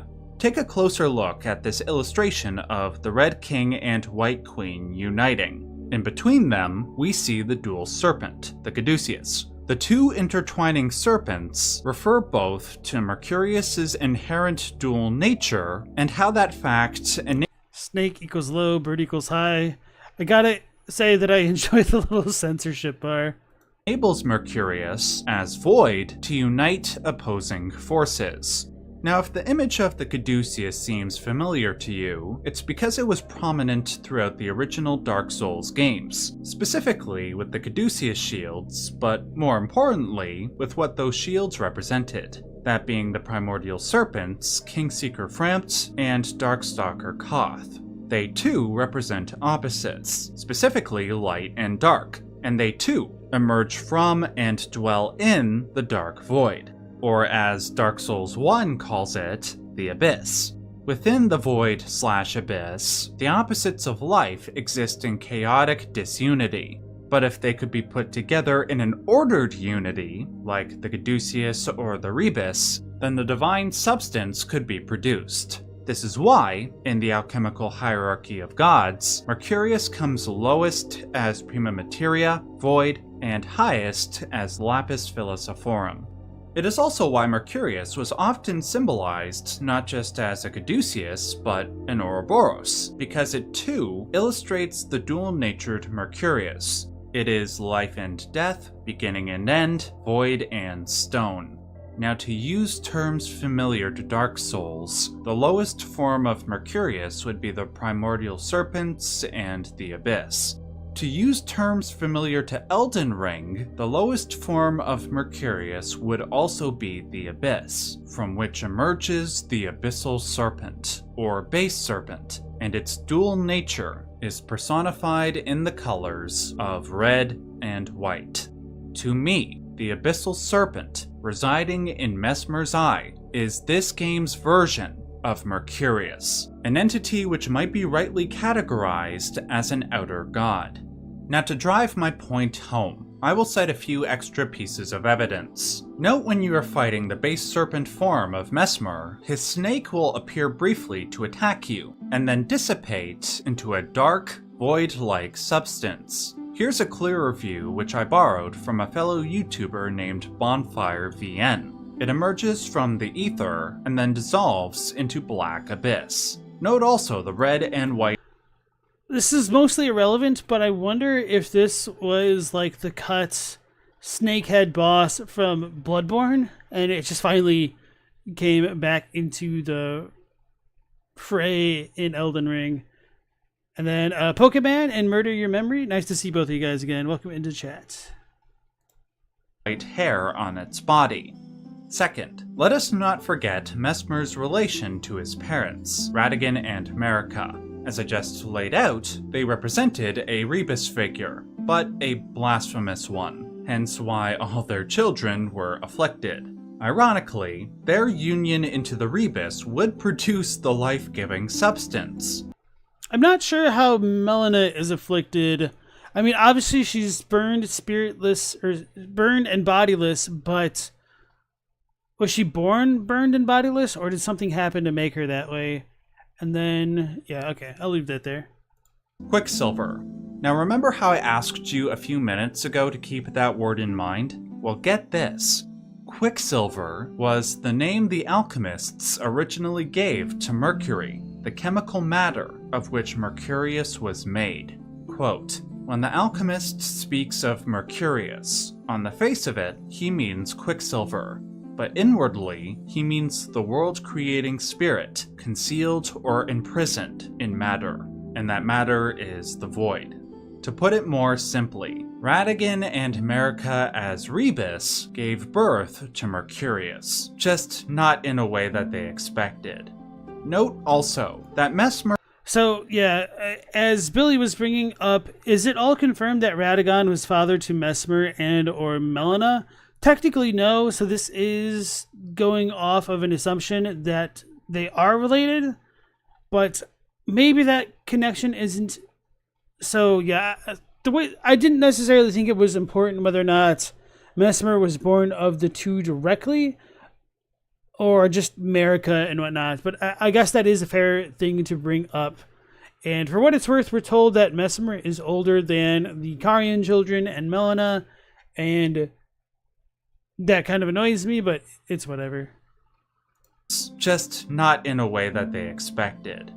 Note also that Mesmer was not the only child of Radagon and Marika to represent this union of opposite elements. Miquella, a male, was also known as Saint Trina, a female, as confirmed by the DLC. Miquella's appearance was also androgynous, signifying the union of the two genders. With Melina, another of Radagon and Marika's progeny, she might also represent... And yeah, that is also taken for granted as well. And then Pedro Carbo, welcome on into the stream. You suppose it fits into her maybe being the Glomide Queen as for being afflicted. But even so, we don't know if the Glomide Queen was afflicted with anything natively or if she was stricken down for external reasons, unfortunately. This union if we embrace the ongoing theory that she is the Glomide Queen. Glome is another word for... Back that up a little bit. So these are taking some pretty big leaps. Genders. With Melina, another of Radagon and Marika's progeny, she might also represent this union if we embrace the ongoing theory that she is the Glomide Queen. Glome is another word for twilight, and twilight, according to Merriam-Webster's dictionary, means the period of time when the light of day and the dark of night are united, an intermediate state. Millennia could also represent this as the god. And as far as the Japanese goes for that, I think it's mostly comparable. I don't know if there's a difference. Although the idea of them being united is interesting. I don't know enough about the etymology of yoi to say for certain one way or the other, and I don't think that's something I could very easily look up. It's like, hey, does this mean that day is united with night? So that's probably just more of a metaphorical reading on things here.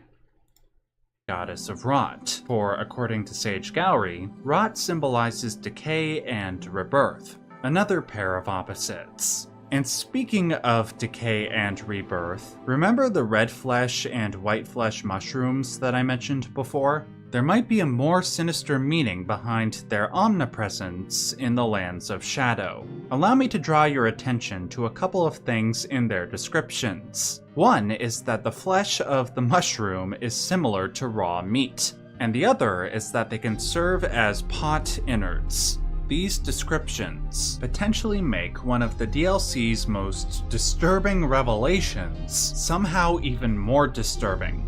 As we learn from the DLC, there was a race known as shamans who were special for a number of reasons, but the most relevant was that their flesh was said to meld harmoniously with others. The Hornsent then placed these shamans into jars, which they did for one specific purpose. According to the innard meat item description, they mixed the shamans into pinkish red meat so they could become saints. Going by alchemical logic, this makes perfect sense. If you have a race whose flesh can blend together, you take women, represented by white, and men, represented by red, and mix them into something pinkish red, which is the color you get when you mix white and red together. Ideally, this mixture would produce a wholly divine figure like a rebus, or something equivalent like a saint. And for the men and women that don't survive this process, I wonder if, just like dead bodies in real life, their decaying corpses merge with the land and sprout these red and white flesh mushrooms. So I just looked into the Japanese of the innard meat because I was curious about the pinkish thing. And this doesn't contradict Max's point here at all. But I'm just a little bit curious about this now because we have Usu Kurenai, which like Kurenai is like a really red color, like scarlet, I guess, but not like the same kind of scarlet as like scarlet rot. Or actually, is it? No, it's not. I'm pretty confident it's not. Is this Benny also? Anyway, I would need to look into if there's any significance of like this color in general, which I mean, he might be right on the money here for all I know, but I don't know if there's any cultural significance to that is what I'm saying. So that might need to be something I look into sometime. This would explain why the flesh of the mushrooms seem like raw meat and why they are so good for pot innards. Oh, and I realized, sorry, I probably didn't make that a bit clear for you guys. It's the color isn't scarlet, it's Usu Kurenai, and like Usu is like a way of saying like dim. What's another way of saying this? So it's like not a vivid red, it's like a dim red, so it's like a pink. So it's, yeah, the translation's fine. I just don't want to be too confusing. Let me back this up for you guys and for myself, I suppose. Sprout these red and white flesh mushrooms. This would explain why the flesh of the mushrooms seem like raw meat and why they are so good for pot innards. There are more things that I can say about this, like how it links back to the Crucible, for example. I also have some other things to say about Miquella's overall mission in the Lands of Shadow, as well as one or two other occult secrets, but that will have to be saved for another time. If you liked this video, please give it a like. That helps me out a lot. If you like this type of in-depth analysis and want to help ensure its continued production, please consider supporting me on Patreon or joining my YouTube member section. I will leave a link to both in the description box below. Finally, if you want to see more of this style of content on FromSoftware's games, click on any of the videos you see on screen now. Until next time, remember to stay safe and stay yellow. Hey, so yeah, Max produces a lot of really cool content, and not just on Elden Ring, as you can see from the Final Fantasy Tactics video. There's a lot more of his stuff that I want to watch. I just haven't gotten around to it. It's the curse of there being more things in life than one could possibly experience. So anyway, I did enjoy that video. I do have some questions about the children, and I kind of want to like rewatch a couple sections about that because I'm not entirely sure of what the significance of Mesmer and Melina are and what they're meant to represent alchemically speaking. Maybe I missed that, or maybe it wasn't fully explained. And this is part of like one of the issues that I've always had with like a lot of the alchemical lenses that people have thrown on the games, where they just use such sweeping metaphors because that's what alchemy is at its basis, that it has very little grounding in reality, and it's hard to keep track of what the metaphor is actually supposed to represent when I implicitly think that the metaphors of alchemy are just kind of built on pseudo-scientific bullcrap to begin with. So it's very, very hard for me to take it seriously despite my best attempts. So Sasquatch, welcome into the stream. I like the name. You just thought of an exception to my Bloodfiend's idea from my video. The red albinorks and Mogwin are growing horns from contact with the formless mother. That's a good point, but I would contend that they are actually still cursed. So they might not actually be like purified, but that is a really good point. So why aren't they purified? Because maybe there's something going on with Moog. I'll probably need to think about that a bit more, but I appreciate that. Yeah, as Billy said, they might be corrupted by Moog's omen blood. Because that was always my take, that they were cursed. I would need to look at some more of their attacks.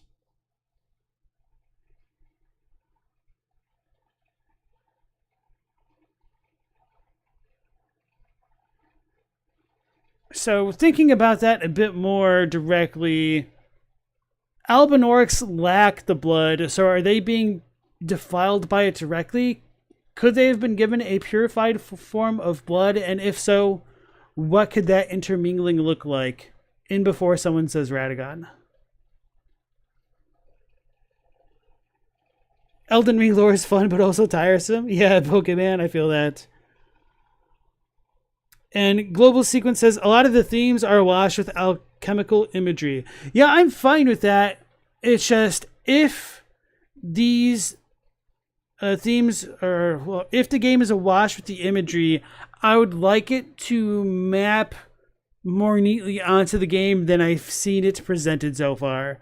And of course, that might be a little bit entitled of me for thinking so, because it's not as though it has to be like, hey guys, we're just going to tell the story of alchemy and skew our own original ideas. I definitely get that, but I also think that there are other metaphors which can map onto Elden Ring just as well as alchemy, so it's hard for me to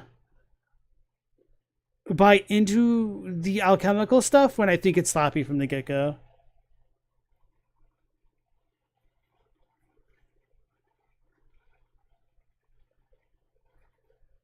So yeah, I'm actually going to back this up because I want to double check the Mesmer Melina thing he was bringing up.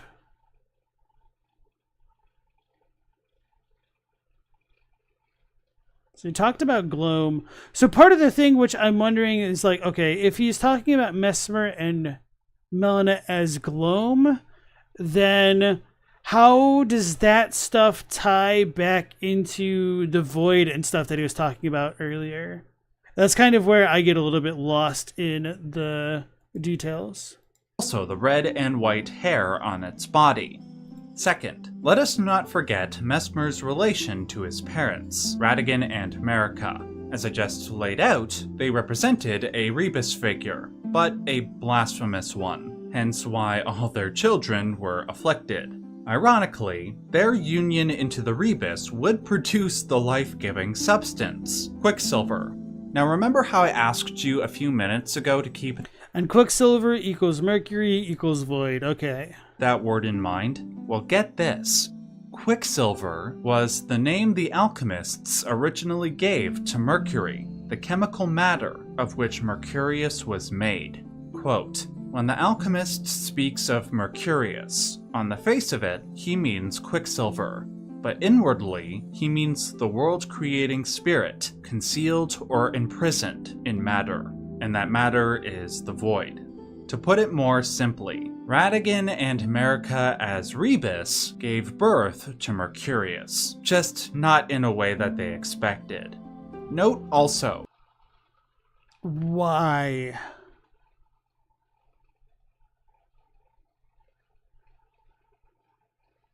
That like stuff like that, I don't understand why they're confident in making these assertions. Like, why is it different? Why are they a failed rebus? This stuff is not set up super well for me. And it's like, if red and white were already united and the life-giving substance produces Mesmer, who is also red and white, does that tie into like the pink thing that he says in a moment?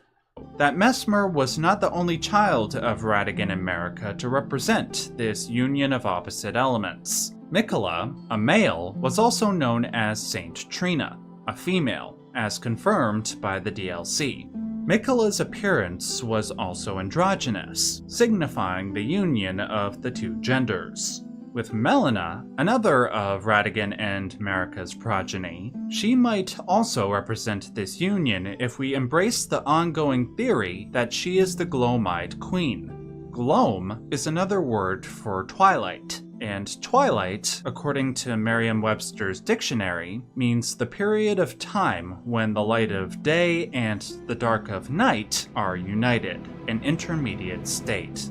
Millennia could also represent this as the goddess of rot, for according to Sage Gowry, rot symbolizes decay and rebirth, another pair of opposites. And speaking of decay and rebirth, remember the red flesh and white flesh mushrooms that I mentioned before? There might be a more sinister meaning behind their omnipresence in the lands of Shadow. Allow me to draw. So yeah, I don't really think this relates to some of my questions here, so I feel like I'm just left hanging. Hold on, let's just go to this part. Chemical logic, this makes perfect sense. If you have a race whose flesh can blend together, you take women, represented by white, and men, represented by red, and mix them into something pinkish red, which is the color you get when you mix white and red together. Ideally, this mixture would produce a wholly divine figure like a rebus, or something equivalent like a saint. And for the men and women that don't survive this process, I wonder if, just like dead bodies in real life, their decaying corpses merge with the land and sprout these red and white flesh mushrooms. This would explain why the flesh of the mushrooms seem like raw meat and why they are so good for pot innards. So I do like that idea, even if I don't necessarily buy the alchemical inspirations that may have like spawned this idea. So one of my gripes with this theory is that I'm left hanging on why the gloam is relevant to Melina specifically, as opposed to the other Empyrean children, I guess if we want to call them that, and where does the void fit back into the children specifically, and like the rebus, and then what in his estimation causes the rebus to produce failed life, and why that's significant to alchemy, if that is supposed to be actually significant to alchemy. There's not enough good overlapping cross-referencing. I mean, I don't fully blame him, because you can't always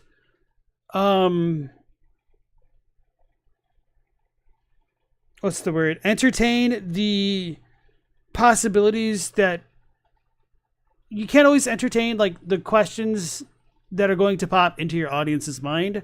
You could just try to do the best that you can explaining your thought processes, which I think he did do here, but I also think he may have just been a little bit too excited and didn't get me fully on board with like why the children are represented by their parents, which I mean, of course they will be, but like, I don't understand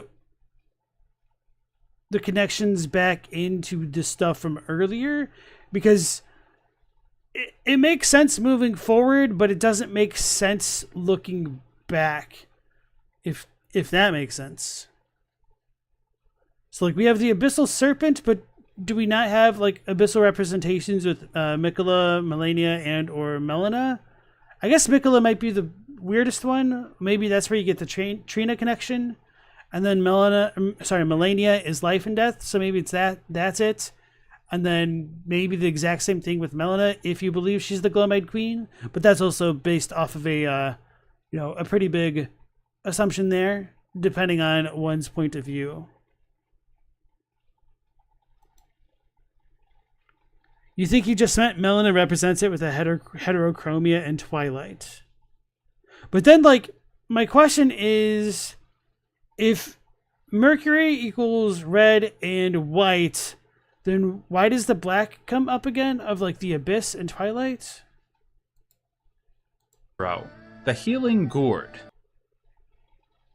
And alchemists, they would place apart, and the marriage of the two would theoretically produce their elixir of life. So it produces life, I guess.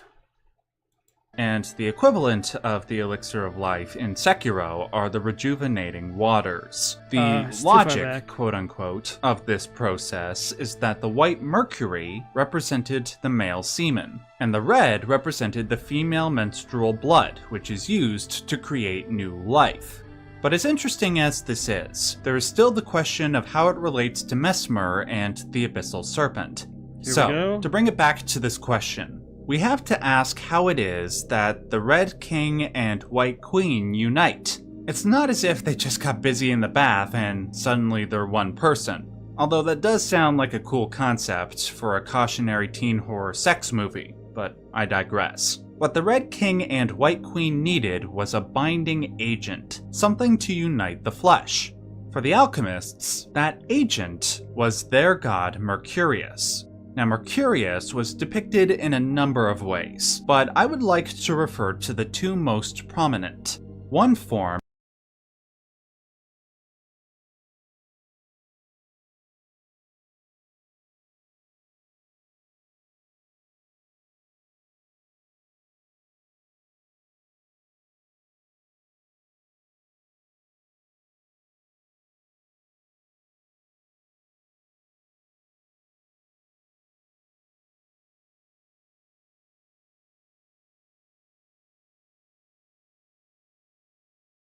and White Queen needed was a binding agent, something to unite the flesh. For the alchemists, that agent was their god Mercurius. Now, Mercurius was depicted in a number of ways, but I would like to refer to the two most prominent. One form is the Void. Void refers to the black ether of the universe, the first matter, aka the prima materia of the alchemists. It is the void that gave birth to and holds the universe together, with its multitude of opposite elements.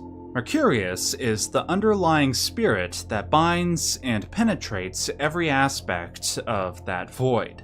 Now, the other form, and probably the more pertinent form, is as a serpent, or more specifically, as two intertwining serpents, aka a caduceus. This, of course, is a reference to the Roman god Mercury, who also carries a caduceus staff and from whom Mercurius gets its name. Take a closer look at this illustration of the Red King and White Queen uniting. So this is my issue, and yeah, I was muted earlier, but I was also just like trying to. It's probably better that I was muted because I was like, this is circular, and I wasn't as like kind about it as I probably should have been. But I mean, this is my problem because it's like, okay, if you need Mercury to produce the rebus, which comes from Cinnabar, which is Mercury, and like white Mercury, which is Mercury but not, all you have to do is add more Mercury to create this mercurial thing, forehead. Yeah, of course. So this is part of the reason why I hate alchemy, because unless somebody can do a better job explaining what the hell is going on, like it's just kind of hogwash to me.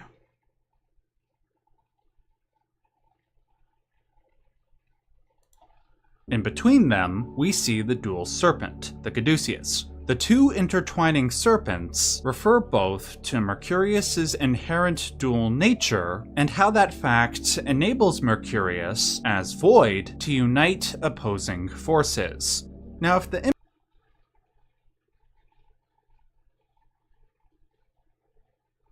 I'm not muted, I'm pausing for thought. Like,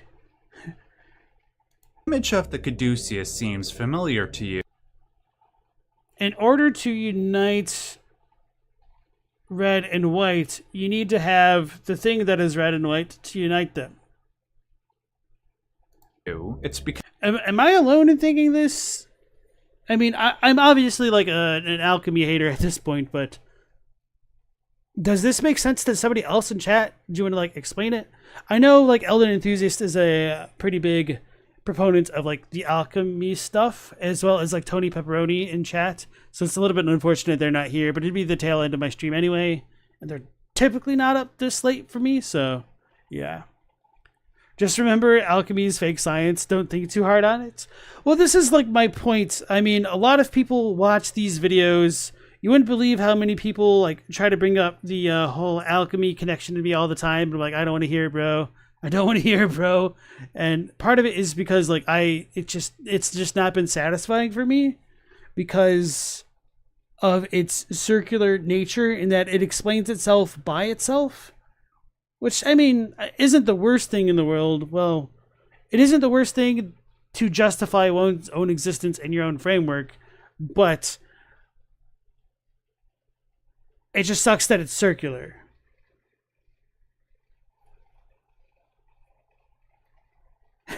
Vord had top chat open instead of live chat, and you were like, where is everyone? Okay.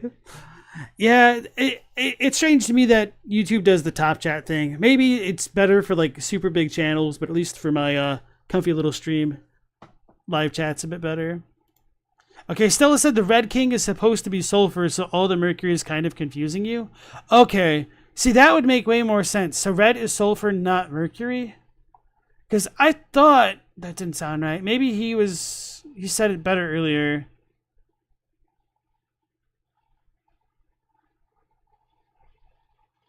Hero Scamos, let's go over here.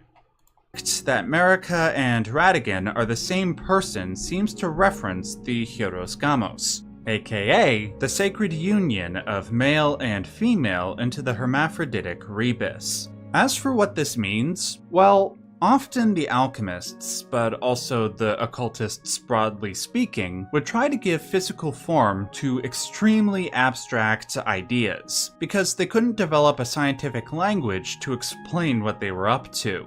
In the case of the rebus, it was a personification of their ultimate goal, the Philosopher's Stone, by unifying masculine energy, illustrated by the Red King, with feminine energy, the White Queen, the rebus/Philosopher's Stone would be produced. And as I'm sure a lot of you know, within the Philosopher's Stone resides the Elixir Vitae, the substance which grants eternal life. By the way, one other name given to this substance was Quicksilver. I want all of you to keep that word in the back of your mind for just a few minutes. Now, this is not the first time that we've seen a reference to this union of red and white producing a life-giving substance. This is where I introduce the other example from Sekiro, the Healing Gourd, which you use to replenish your health. Okay, so his issue was he went from one system into a different one and then back into the other one, I guess. So it made it seem as though the red is cinnabar rather than sulfur. I don't know if that connects back into alchemy. I'm going to skip it ahead a little bit to see if he corrects himself. So thank you guys for saying that it's sulfur, because that makes me feel a little bit better about this. We have to ask how it is that the Red King and White Queen unite. It's not as if they just got busy in the back. Hold on, let me look at the little infographic here. So, to bring it back to this question, we have to ask how it is that the Red King and Sol and Luna, so just sun and moon. White Queen. You think he gets this part wrong? You don't think the elixir of life is mercury? You could be wrong. Well, the thing about the Philosopher's Stone and alchemy in general is that it's so contingent upon the individual alchemist's belief, and they were all trying to do different stuff to get this Philosopher's Stone, that I don't think that there's ever truly been a consensus on what represents what, because it's not as though they ever did produce the Philosopher's Stone that they were seeking. So this might be part of the difficulty in talking about alchemy, which is also part of why I'm like, I don't know about this, guys. And then Pixie said, when we go and look it up now, we can find whatever we want. Like, yes, there's the White Queen and Red King, but the Romans and Chinese are not going to have all the same ideas. Yeah. Or even the Romans to the Romans hundreds of years apart. True story. Vorb says, it's really easy to throw a bunch of vaguely associated / related ideas that might have a shared origin together, even if the underlying cultural context is completely different between them. Like seeing a bunch of pyramids separated by thousands of miles and years of history and thinking they must all be connected. That's fair. Stella says, then you have the people back in alchemy's heyday who studied it, stuck with the chemistry elements, threw out a bunch of the philosophy and went, yeah, alchemists are full of it. Unite. It's not as if they just got busy in the bath and suddenly they're one person. Although that does sound like a cool concept for a cautionary teen horror sex movie, but I digress. What the Red King and White Queen needed was a binding agent, something to unite the flesh. For the alchemists, that agent was their god Mercurius. Now Mercurius... Okay, so he just doesn't set up super well what exactly the Red King and White Queen were. And I know he has other videos talking about alchemy on his channel, so that might play into it. But it is really unfortunate that he put the gourd thing here, because it's kind of really irrelevant to alchemy, even though it's perhaps thematically related to like Sekiro and the rejuvenating waters. So I get where he's going for with that, but okay. I don't know if I want to like this video. Like, a lot of it, I do enjoy the parallels and whatnot. I think this just had some issues, but I've already liked it. I do generally like it more than I dislike it. I just dislike alchemy more than the video, which I think is pretty well done, all things considered. So it's a begrudging like, I guess, if anything.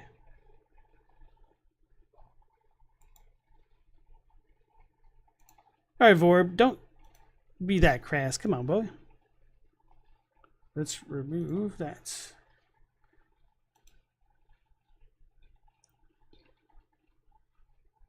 What's new, boys? Nice to see you again. Me would look at picture books but couldn't read and understand them, so he made up his own stories. You think he looked at alchemy images and made all these characters with his interpretation?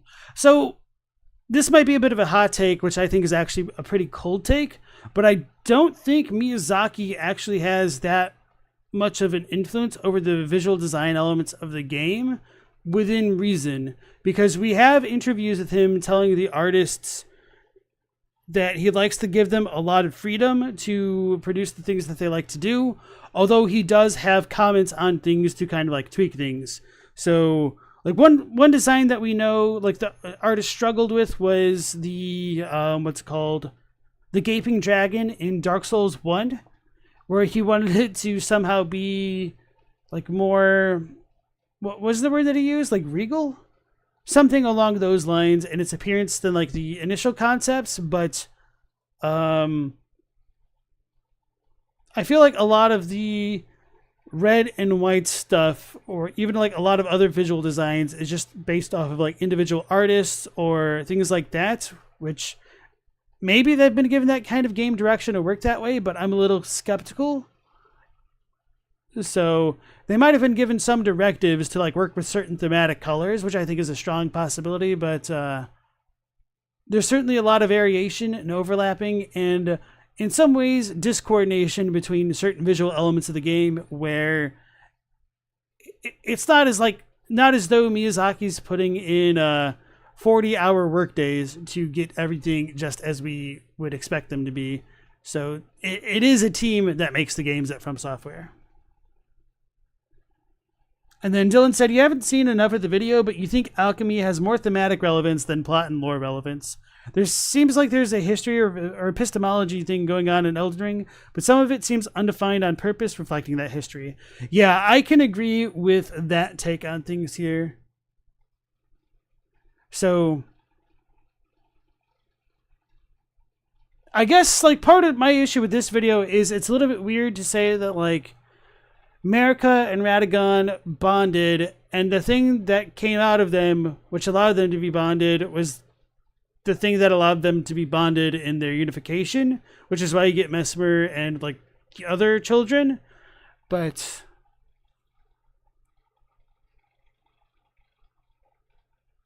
I'm not so sure how much that transforms like our understanding of the lore, other than like, hey guys, look cool, look, alchemy is cool. It kind of maps onto the game if you make it. And then Vorb said, it'd be interesting to hear some perspectives from the art directors and game mechanic designers, besides what we've seen in the design works books. Yeah, for real though. It is nice when we get some of those people chiming in, and it's really funny when they're like, oh, I had no idea what was going on. I was just like doing my own thing. And so like once they told me to do something this way, oh, I kind of figured out what the vision of the game was, and then kind of was able to produce the things that they wanted. So yeah, that's always been a bit of a treat, getting the multi-staff developer interviews. But okay, everybody, I think that'll be it for tonight's stream. I actually don't know if we'll get into Noctugul's Shinto video tomorrow. I'll need to figure out what all videos I want to watch and how much time they'll all take up. So we'll continue at the same time as usual of 10 p.m. Eastern Standard Time. So hopefully we will see you on the next one. And until then, take care, stay safe. Last Protagonist out.